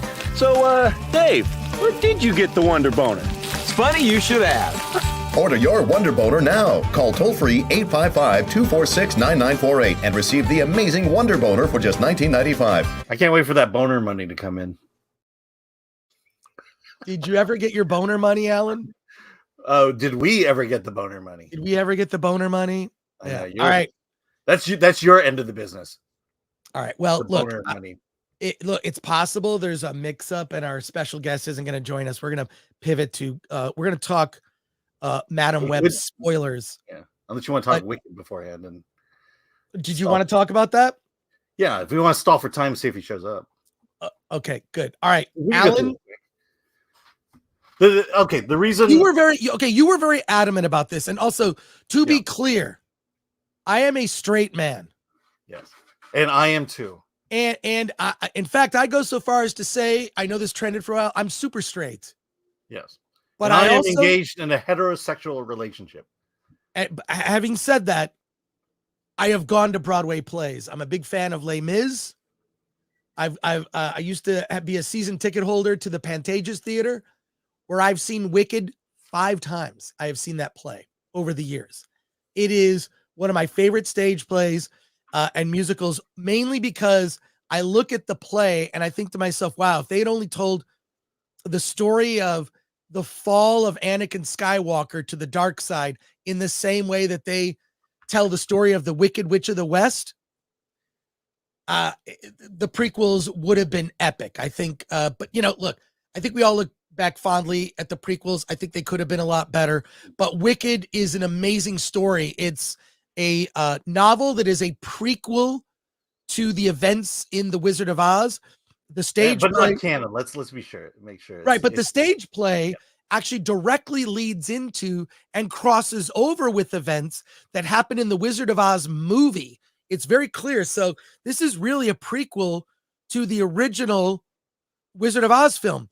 Alan and I both saw the trailer at the Super Bowl, and Alan and both of us have seen the musical numerous times. Yeah, and we're both straight. We want to get that. Yes, I'm in a heterosexual relationship. I'm putting it out there that Alan and I are straight and we love each other. But let's go. Please go back to the former conversation about boobs. But both of us saw the trailer, and I remember I talked to Alan. We were like, should we talk about this? I can't stand this trailer. This movie looks god awful. Alan, you had thoughts, and we're not going to show the trailer because we're going to get copyright dinged, and also we don't want you to suffer. But Alan, tell us your thoughts on the Wicked trailer. Yeah, I mean, I'll be honest. I am looking forward to the Wicked movies, both parts. I love the musical. The music, it's the music, the lyrics. It's a story. It's Idina Menzel doing Defying Gravity and hitting that note. That's all this movie should be a great movie because the blueprint already exists. Just do the musical from the musical. The trailer, my issue with the trailer is, okay, I get that you have to elevate things. You have to put it in an over the CG world.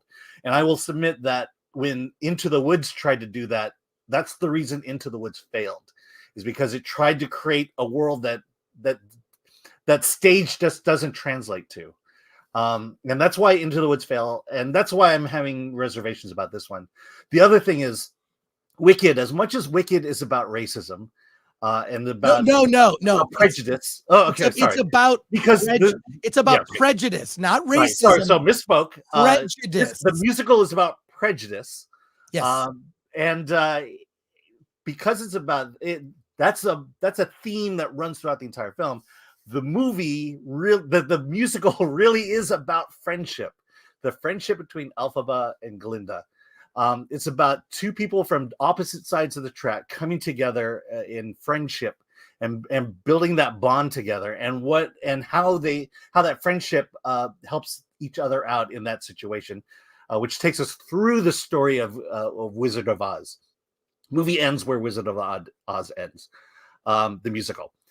The trailer, this is the thing that bothered me the most about the trailer, is that the trailer, the lines they use in the trailer, the tone of the trailer, it's a movie about activism. It's about the wicked world of the wizard, and it's about taking down authority. It's activism, and that's not what the play is about. The music in the play is not about activism. The music in the play is about friendship. My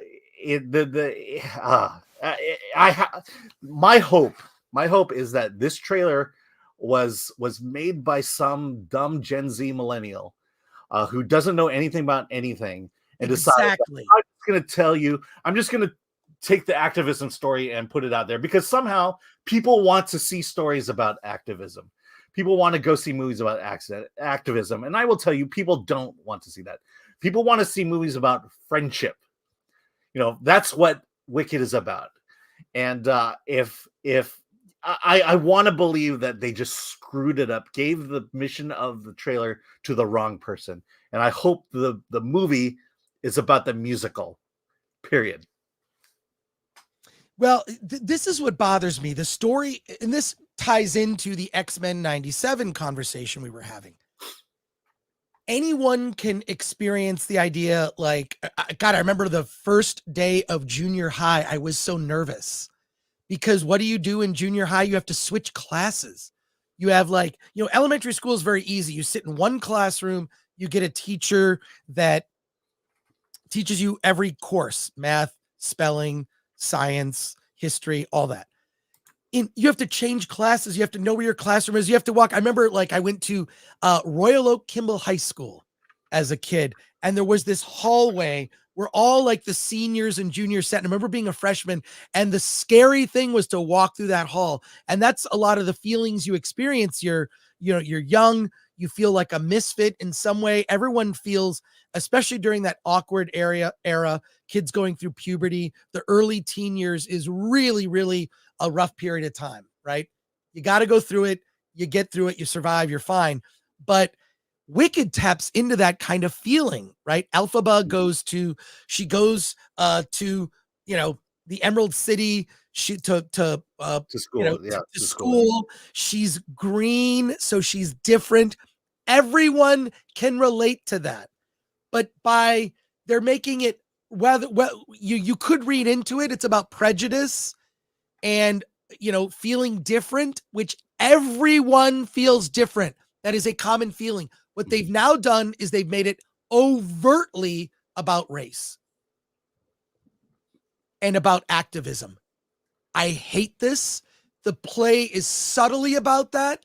It's at its heart, as you pointed out earlier, Alan, it's about friendship. They're going hard into super woke wicked. It's woked is what this is. It's woked.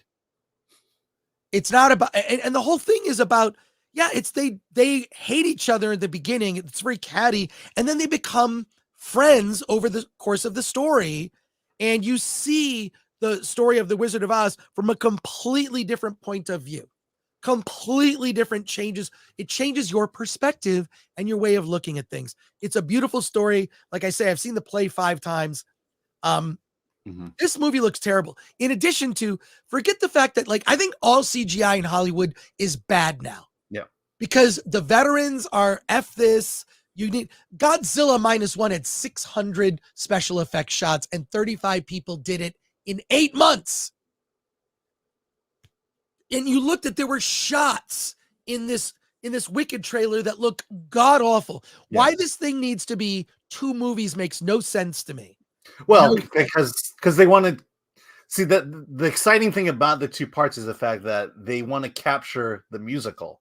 That was what I thought, because the musical is very long, and no one wants to sit through okay, we all sit through these long musicals, but I think that's the reason for it. But that's why I have to believe, because John M. Chu directed this. He did Crazy Rich Asians. He did Into the Heights, and I think he did. No, he didn't do TikTok Boom.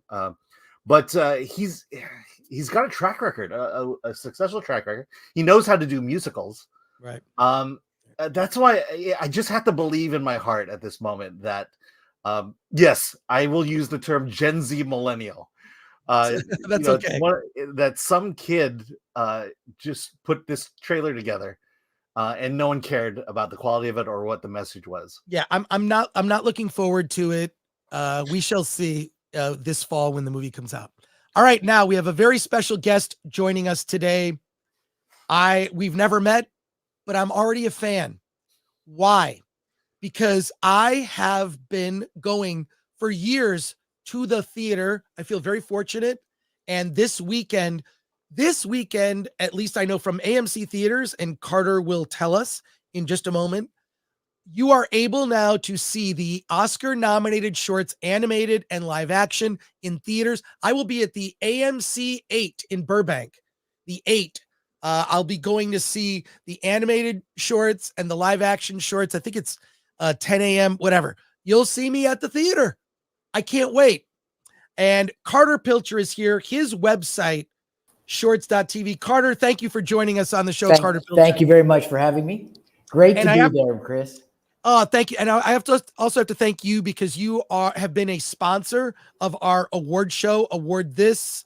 The winning short gets a consultation with you. You've been such a champion of short films. Let me feature you here. It's great to meet you too. Chris Gore and Alan Ng here. What you've done with your Alan, company, nice to meet you. What you've done with your company is, one, you've helped short filmmakers monetize their shorts. You've done this program every year. I didn't realize. I mean, I know, so I see the logo at the beginning, but I felt so fortunate, because if you want to get the edge on your Oscar betting card, you need to see the short films. They're so incredible. I mean, so I'm seeing them this weekend. It opens in theaters. Check your local theater for it. How did you start shorts.tv? What led to it? And I just want to say I appreciate your passion for shorts. You bet. Thank you very much. And thanks so much, Chris, for having me. We're thrilled to be here. I went to the Air Force Academy, studied astronautical engineering, and then went to law school and business school, and worked on Capitol Hill a bit and in banking. And then I decided I really wanted to do something I liked. And I love short movies. So I started a company almost 20 years ago that does only short movies. It's called Shorts TV. And we started in 2006 releasing the Oscar-nominated shorts, because, it used to be that nobody could ever see the Oscar-nominated shorts. And I was so excited when I realized that you could actually see them. So we started in 2006 with Magnolia Pictures and with Apple releasing the Oscar shorts, both in theaters and for sale on iTunes. It was great. The response was incredible. People loved them. And so we've done it every year since 2006. If you remember, it's got kind of exciting, especially this year. It used to always be that the shorts, which are really cool, were kind of what big filmmakers didn't do. But this year, last year we had Alfonso Cuarón produce a film. This year we have Wes Anderson, who's nominated and directed one of the shorts that's nominated. David Aiello's in another film. So short films are starting to be a place that emerging filmmakers try out all kinds of crazy stuff, but big feature filmmakers, Academy nominees and Academy Award winners in other categories are now making shorts because it's really great. Some stories just work best in short. They are short. And if you've seen any of the ones that are nominated this year, you can go see them starting tonight. You'll see that they're really specially made, proper stories that fit. They're not the first chapter of a longer feature film. They're one story, one idea, and they're really great. And I mean, for any filmmaker's journey, especially indie filmmakers, you start with a short film. I mean, I can't think of any, and I always love when you get like an opportunity, like M. Night Shyamalan on one of his early DVDs put short films that he made as a kid. They weren't Oscar nominated. He shot them with his camcorder, but it was so amazing to see him open up. You see M. Night as like a 12-year-old and his little movies he made. Everyone starts with shorts. Every time I've gone to one of these programs, it's incredibly inspiring. I always write down the titles. And last year when I saw the shorts, it was amazing. There was, God, I forget the title of the movie, but I saw it. It was, and of course the screenings are all packed. There was a family, a woman with her 2 kids, and there was a warning that came up like, this movie is, not recommended for children, and it gave a pause so that kids could leave. What was the name of that film? My Year of Dicks. My Year of Dicks. That's right. Oh, you remember that, Alan? We talked about it. Oh my God. So My Year of Dicks, but it was so great that you put that. It's like this, mom brought her 2 kids, and then she's like, I think I'm going to leave. And I love that short film. I think it was at South by Southwest. Yeah. We review a lot of shorts on Film Threat. A lot of short films get reviewed on Film Threat. Yeah. But the fact that like you can see these in a theater, I just love it. We're looking at your website right now, but also don't you have like a streaming service as well? Well, we have a regular cable channel. It's on DirecTV in the US. It's in Europe. We have an Indian version all across India and a Spanish language version called TV Cortos that's available in Latin America on DirecTV and other carriers. So we, short films used to be a very specialist kind of entertainment experience, but it's not anymore. Everybody, all of us reach a point in our evening, maybe 9:30 or 10, where starting a new series doesn't make sense. Watching a feature movie doesn't make sense. And I don't know about you, I get so exhausted by politics and news that you just want something to relax to that's 20 minutes, maybe 30 minutes. And shorts are perfect for that. They're great. Yeah. They're an amazing story. And then you're finished. And you get, and often the film, the message of the film stays with you much, much longer. And I think, that one of the things that's surprising for people who are watching shorts the first time is that often because they're shorter, they're more emotional and more impactful. So you really walk away with some really great experiences just from being there as part of the film. We love Film Threat, and we're thrilled to be part of what you guys do. It's short films are very cool, and that's why I've always liked them so much. Yeah, I mean, we've interviewed short filmmakers on our interviews channel for our interviews channel, or had them on the show. We review shorts on Film Threat weekly.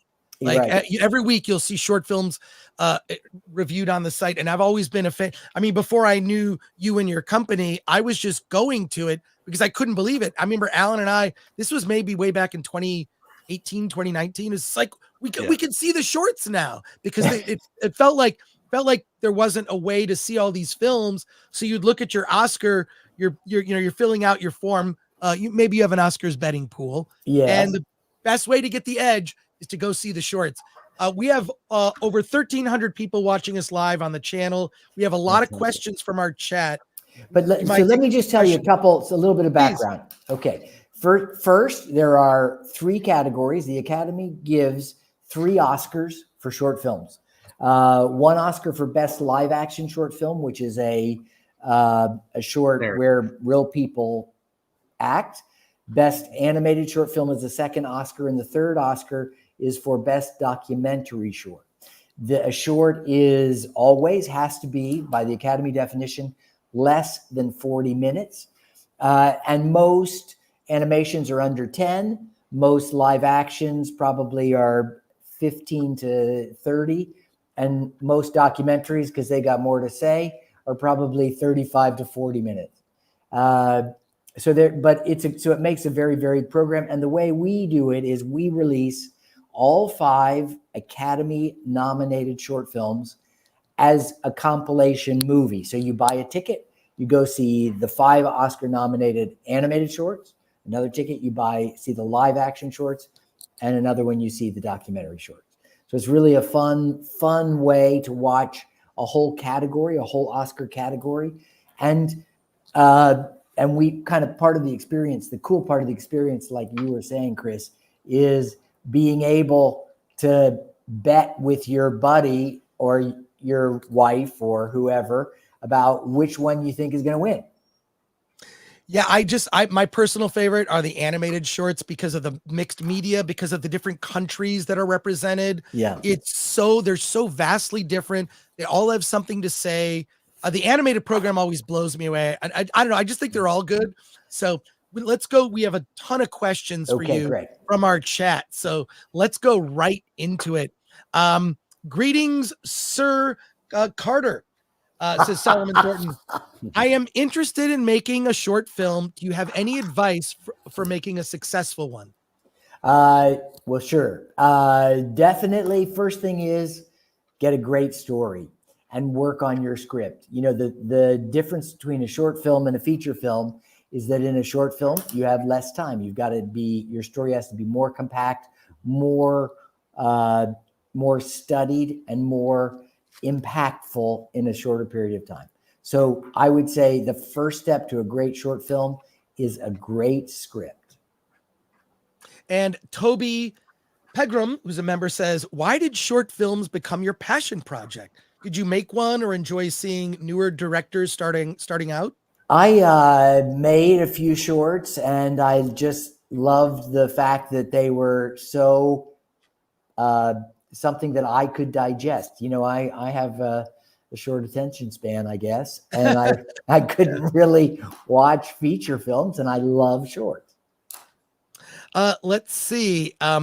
Have you, for 52 games for 199, have you seen PMS the horror movie Revision 3 Days? I have to say, I'm sorry, I haven't. Sorry about that.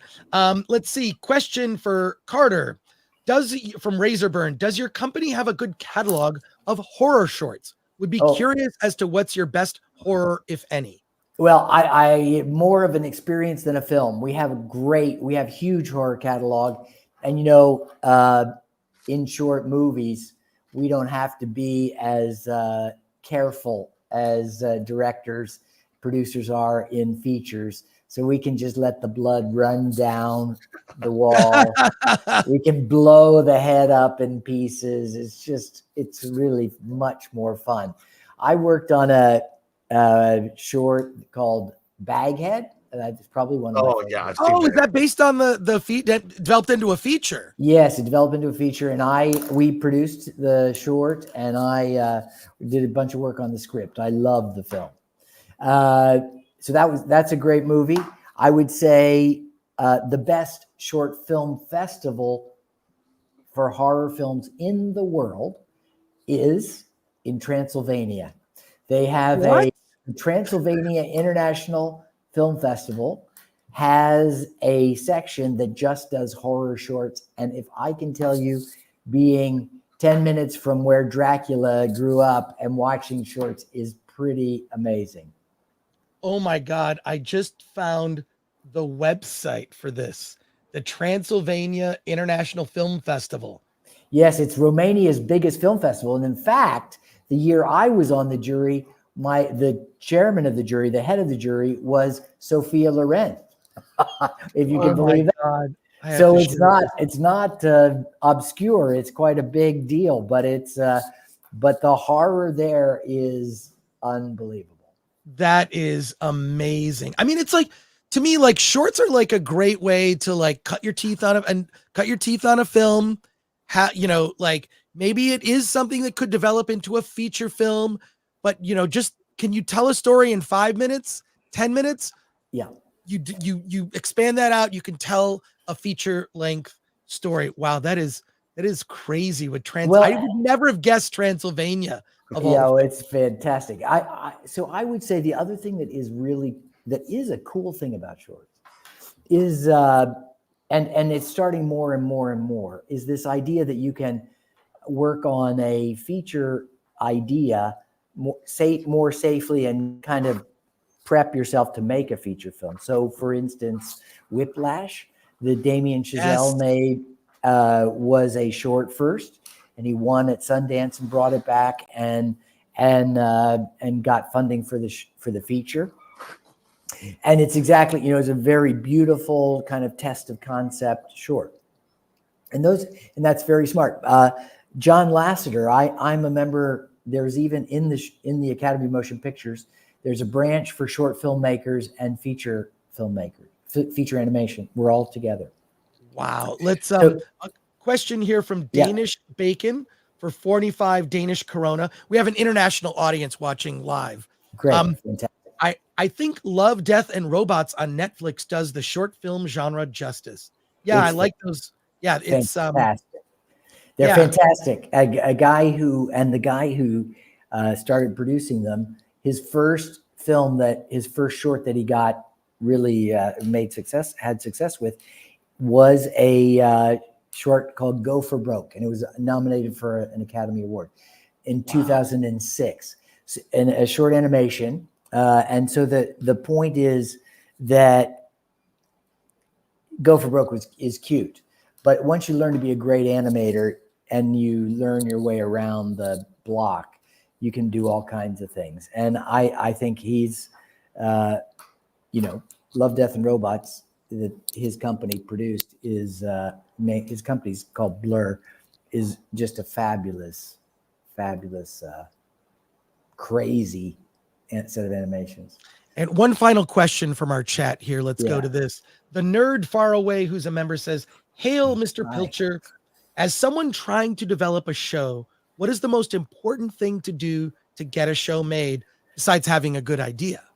Well, you have to have a great idea. You have to help it, especially a show, a series, not a movie. You have to help the people you're pitching it to understand who the characters are and how it's going to develop and what the potential is. So it really is much more about producing parts of the world, parts of the series, parts of the interaction. Shorts are a great way to start selling people on series. We've even looked at doing in Latin America, starting to use short kind of web series to develop telenovelas, which are soap operas. And we think that they're really a fabulous test bed for young talent, for new directors, new writers to try material out, so that you get and you can really see, if you do 2 or 3 little 8-minute episodes, you can start seeing what the whole series is going to look like. And we're having great success in developing them and taking some of them, I think, into full on series. So I would say make it short, develop your world really well and your characters, and test them out in short material. Whether it's a short movie, it doesn't have to be all that. It doesn't have to be a short movie, but you can develop it as a short piece with your characters so people get the idea and the understanding of what they're going to see. Because the hardest part of selling any content to somebody who's going to buy it or buy into the future idea is getting them to agree what it's going to be. Well, right? I just want to remind people that Shorts.tv is a huge supporter of shorts from all over the world. There's an app. You can go to Shorts.tv. There'll be a link in the description. The Oscar-nominated shorts are in theaters starting this weekend. It's limited, so it's not like it's playing, every single time. They're at key different times. You can catch the animated, then you can catch the live action. So I will be seeing the short films this weekend. It's going to give me an edge in my Oscar betting pool. And I recommend that all of you go to Shorts.tv or go to the theater this weekend to check it out. Great. And Chris, I can't wait to hear after you go see them, which ones you think are going to win. Well, what's so funny? It helped me because every year there's like, these are the two best ones. And then I kind of think like, how do Academy voters vote? What appeals to Academy voters? And I'm usually like, it'll be of the two that I pick, one of the two always wins. And it's like one or the other. It's just like, they're so good. It's like, yeah, but you can definitely tell which ones kind of bubble to the surface. I want to thank you for what you do. Thank you for your support of Film Threat and our award show. We hope you back as a sponsor next year. Great, and Chris. Our audience who are rabid fans of indie film, do not miss this. Do not miss this in a theater. It's so refreshing. And I know look, a lot of movies have become corporatized these days. Star Wars, Marvel, everything is so corporate. This is the very opposite of that. These are filmmakers at the beginning of their careers, pure in imagination and just execution and creativity. And I always feel inspired when I go see this shorts program. So thank you so much. You bet. There's some pretty weird stuff. So have a good time. It's really great. The weird stuff is my favorite stuff. Exactly. I think it's the fun part of film.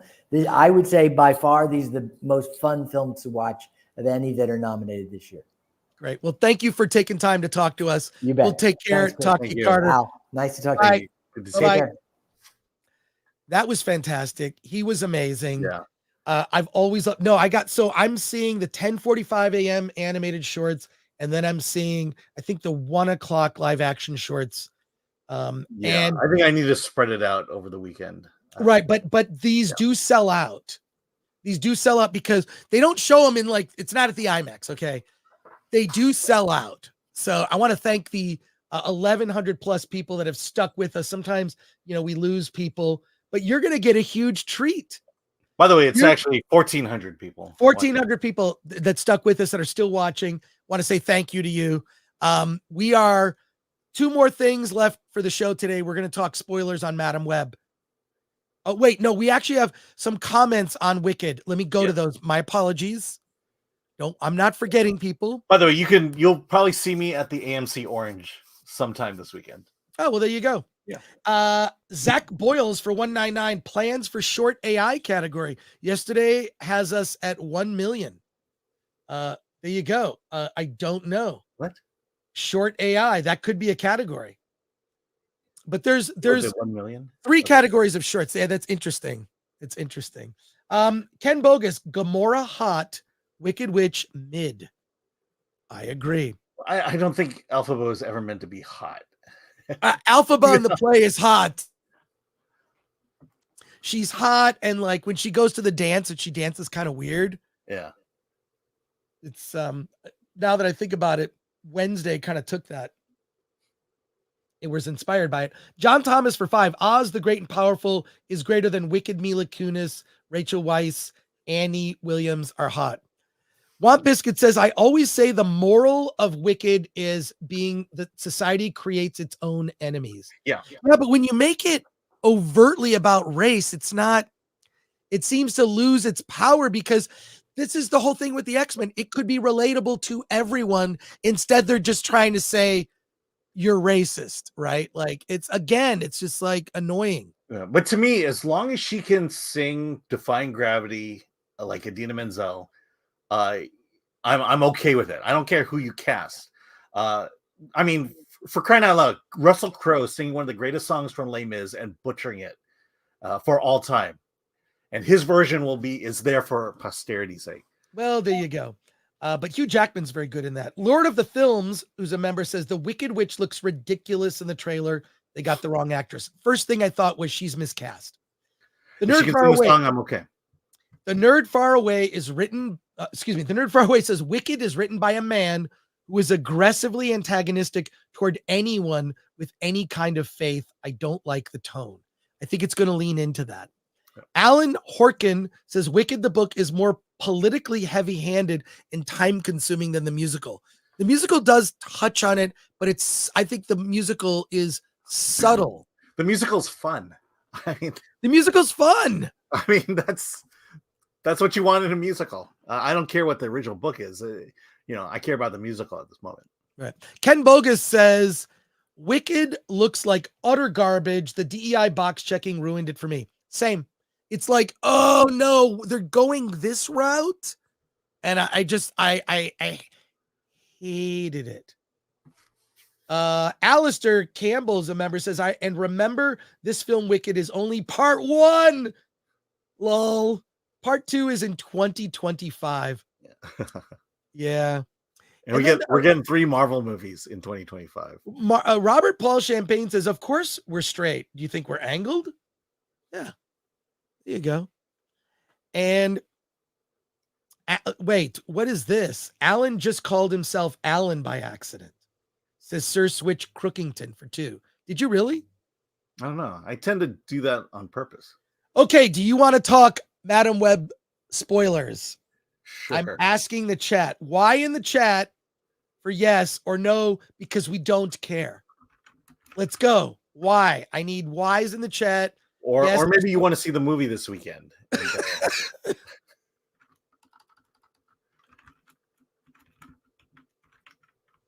All right, we'll talk about it for a little bit. Let's go. We're going to go here. Come on, Alan. Trying to see if I can find that poem. Here we go. Let's talk spoilers for Madam Web. You've been warned, okay? Warning.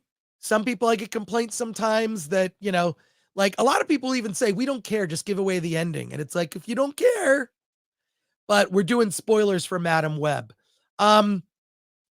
If you know the comic book, she's an older woman who's, she's paralyzed and I guess blind. And in this, she's a 30-year-old woman in 2003 who will get old very quickly in 20 years. And oh my God, the end shot of the movie is so stupid. Yeah, that was bad. I mean, we were just so the end shot of the film, for those still with us, is Madam Web. She goes through this whole thing. She saves the girls, but she ends up being blinded and paralyzed, like from the neck down. She turns around. It's like almost a Professor X kind of way. And the girls show up and she's like, oh, thank you for the Chinese food. What? Bless you. And then one of the characters sneezes. It's by the way, the Chinese food is the only appearance by an Asian in the entire movie. Yeah, I don't think there are any Asians in this movie. It's the diversity Spider Women. I mean, like I was laughing so hard. And then the other thing is they do like this sort of, so that's the ending of the movie is she ends up saving the girls. No surprise. But she's in a wheelchair. And then one of the characters, of course, if you didn't catch this, Mary Parker, played by Emma Roberts, is Adam Scott plays Ben Parker. That's Ben Parker's sister, Mary, who gives birth to who? The baby she gives birth to in the movie is Peter Parker. Did they explicitly say Dun, that? Dude, they connect the dots, connect the web. It's supposed to be Peter Parker. And so we know that Adam Scott's character, Ben, I don't know. Are they rebooting everything? I'm sure they're not. It's just, this is a standalone movie. This is 2003. So if Peter Parker was born in 2003. So like and then maybe by Civil War, he shows up as, is that possible? I guess it fits in the Marvel timeline, but it's utterly ridiculous. My understanding is that the original incarnation of the story was basically going to be like the Terminator, with Madam Web like protecting young Peter Parker from Ezekiel or something. So, but they changed it to Madam Web with these Spider Women girls. So there you go. So there's that stupid thing that makes me want to just punch myself in the taint.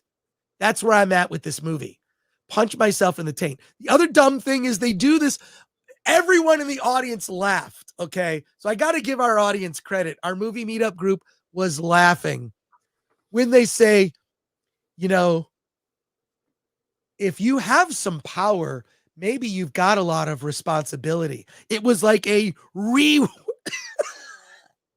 have to take it.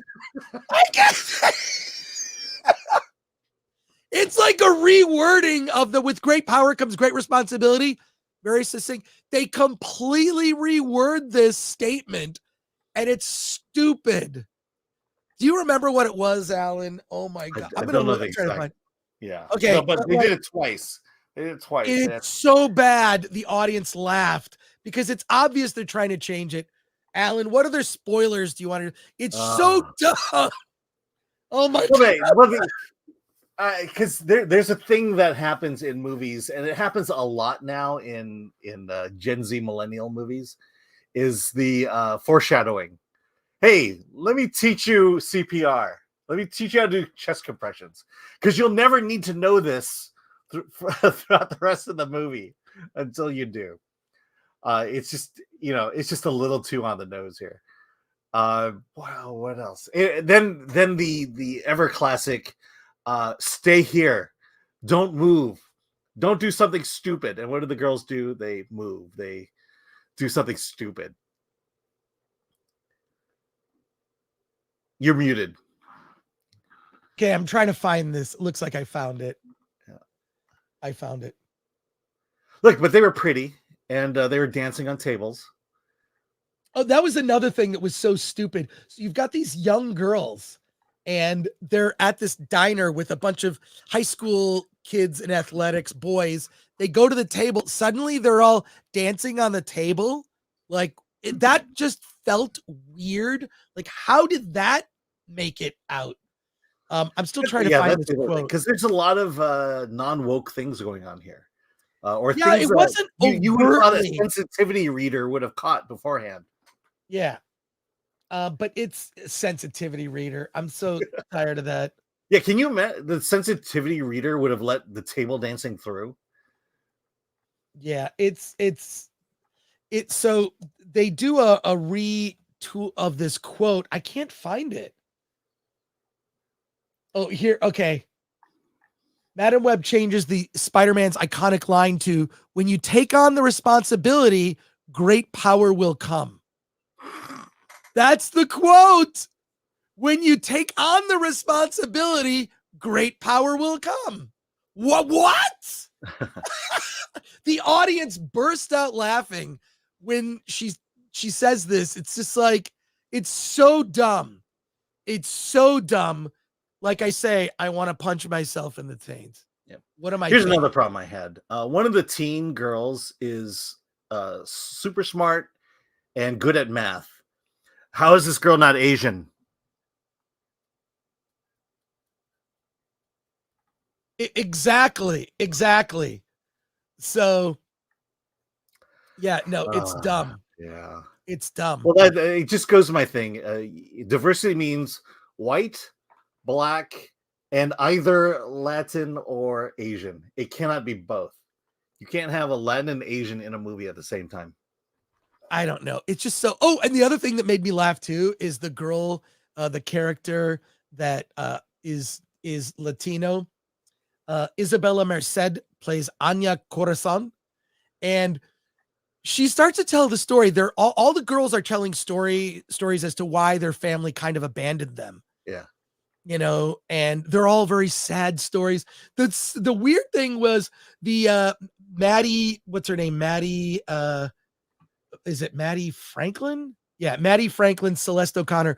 Her character, her parents are rich and they're scientists and they're in China right now. Okay. And Anya Corazon, her dad was an illegal immigrant who was deported. And so she's in the apartment alone. Everyone kind of groaned and laughed. I heard Paulie like go, oh, Yeah. So now it's like, if you're Latino, well, you're obviously an illegal immigrant. It was just, Yeah. How did that get by the sensitivity readers? no, it's just sort of like, it's cringe inducing, but I'll say this, the cringe was not nearly as bad as the Marvels, and this is not, we're kind of going through spoiler moments. This isn't so much a spoiler review, it's spoiler moments. But Alan, what are some of the other things that these are just some of the things that stood out? I mean, the movie's 2 hours and doesn't need to be. It's 2 hours and does not need to be. Mm-hmm.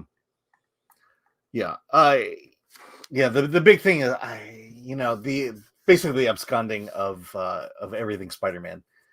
Because the villain, I mentioned earlier, the villain is Spider-Man, which means Peter Parker is no longer special, because there's more like him out there, and the girls are going to become Spider-Man too. So he's, it's the problem with this movie and the other Spider-Man movies is just making Peter Parker more and more irrelevant as these movies come out.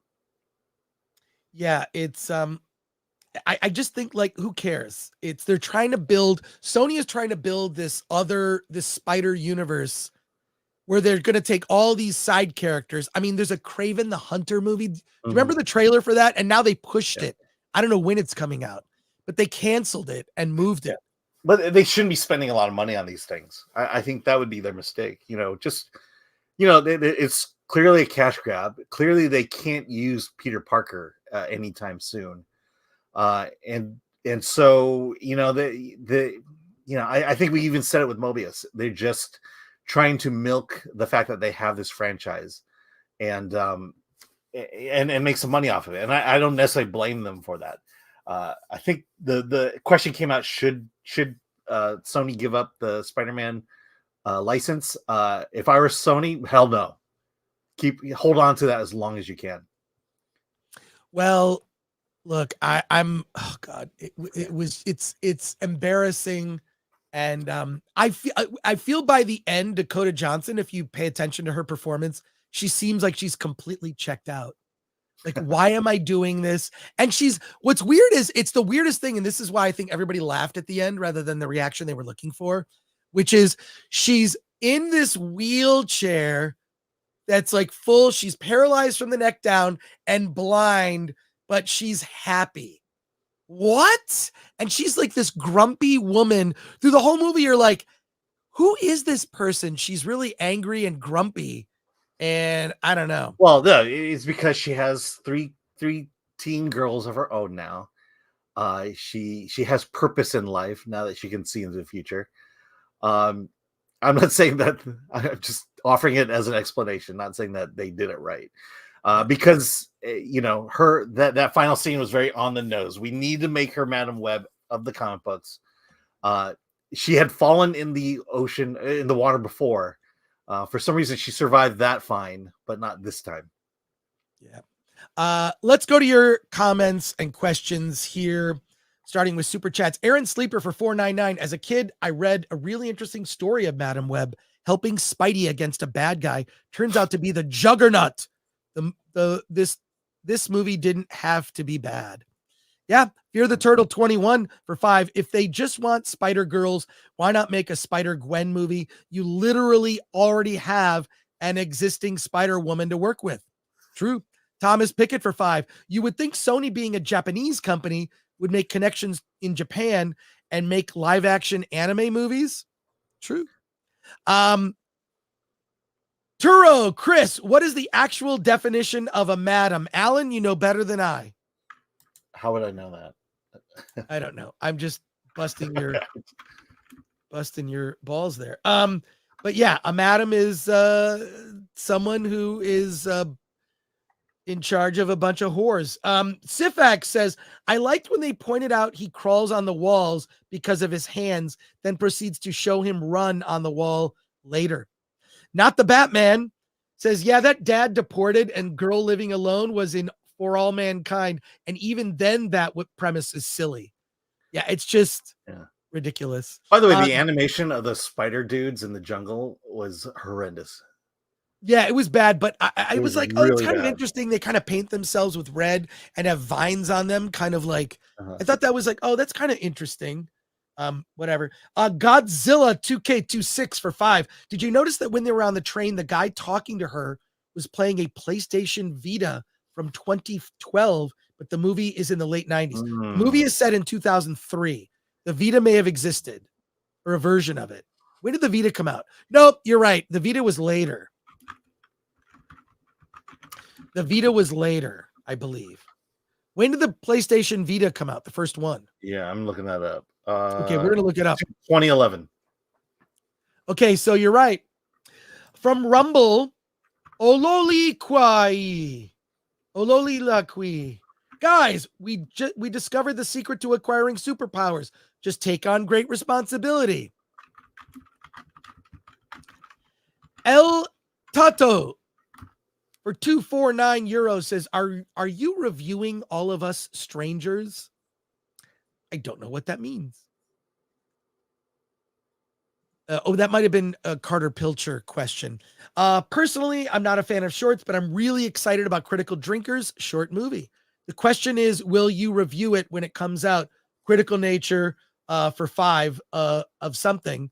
I'm sure, of course, if Drinker wants a review. If he wants to submit it, yeah. If he wants to submit it, we can do it. In reference to Wicked, and they thought it was a clever update. F these people. Eric Shosted says, Coyote Ugly set in the MCU universe. I would see that. In fact, I did. We did just see that. Goober member for 14 months says, and yet she couldn't see how Madam Web turns out. Yeah, I heard. So by the way, in 2003, it was the PlayStation 2 that was out. Were there any handheld games from PlayStation at that time? I don't know. Okay. El Tato for 599 euros goes on. Thanks for sparing me of bad movies. I am in Europe and you make my Friday evenings. Well, thank you, El Tato. We appreciate you. Appreciate the support. MK Solid 82 for 199. They picked Alan's nephew for the new Karate Kid. Is that That's true? right. Is it your nephew? Yeah. Ben Wang. Okay. So let's see. We're all related. Sin's Corner says, in my theater, the audience started laughing when one of the girls said her father had been deported. Yeah, it's like, oh my God. How much are they just going to push all the immigrant stuff? Well, let's understand that every Latino has that story. That's their story. Yeah, that's every Latino has that Every story. single one. Yeah, ask Paulie. He'll tell you. Yeah. Patrick Lemire asks, Ing the Merciless, did your daughter go to Madam Web? If so, what's her take? I asked her many times. She wouldn't go. She wouldn't go. Wait, explain this. She would not go? She, I think I mentioned this before, but my daughter values her time and much more than her father does. And it's your job. It's your job. Well, there are some movies where it was like I'm forcing her to see it. Right. I'm taking her to see this movie. So you got to pick those movies wisely, and this is not that movie. Bush and Ryu Cat, it's not dumb. It means all the opposite of the original. This tells you take charge and you'll be powerful. Stan Lee's was, if you're gifted power, be responsible. Interesting. So he's arguing in favor of this statement. Oh, that's okay. That's the trend with Sony, and it's a trend with Marvel. Why are we choosing these particular ancillary characters to make an entire movie about? I don't know. Because there are much more interesting characters that you could do this with. Right. 52 games for $4.99. This movie should have been a Peter Parker film. Madam Web is an old silver-haired blind gilf. How do you F that up? Yeah. Oh, you How do can. you F it up? I mean, well, Many ways you can. Zach And they Boyle's 1 minute single AI renders, and by the book look of quality, I bet within a few months, creative kids will make full shorts that squeeze the last life from HW. What's HW? HW from Hollywood. Hollywood. There you Okay. go. Yeah. I just learned what TBH means, Alan. Do you know what it means, TBH? To be honest, I don't know. What is it? There you go.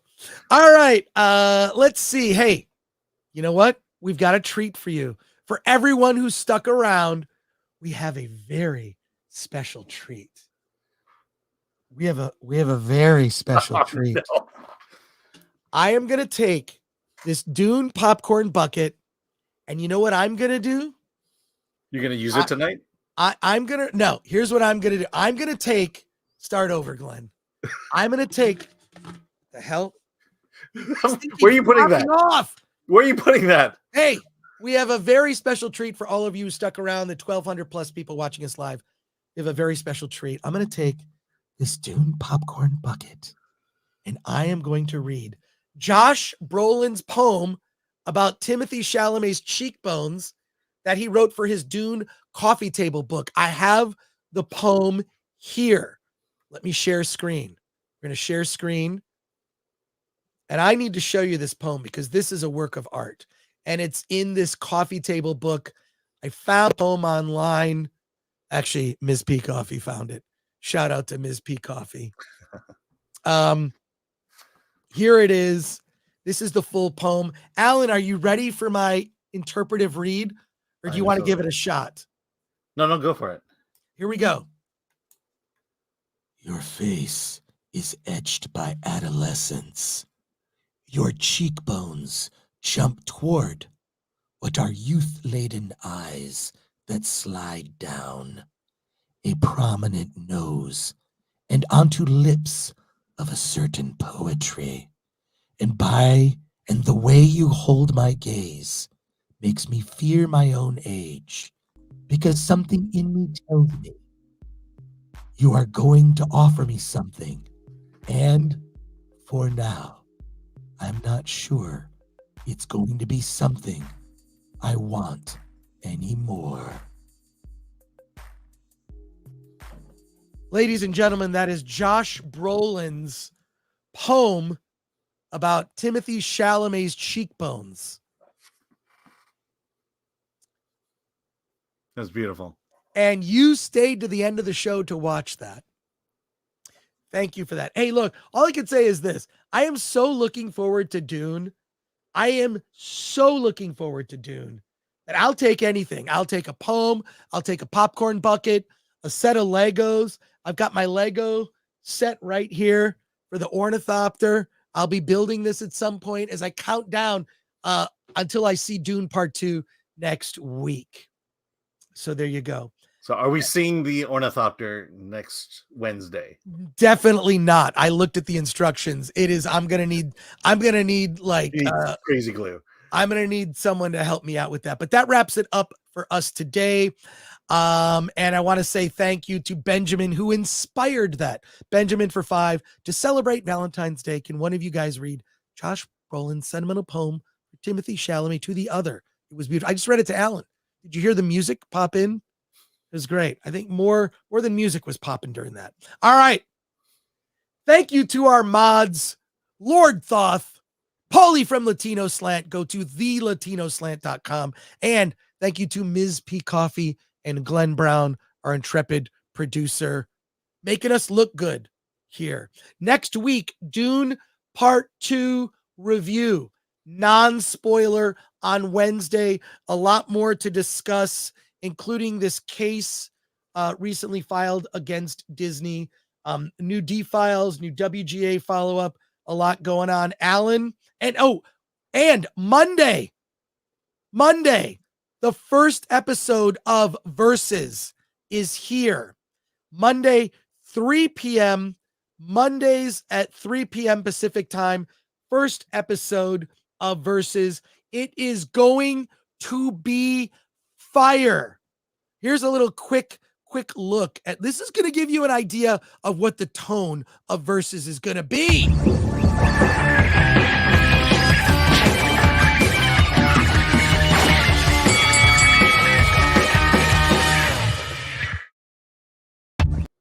It's on Monday. It's going to be fantastic.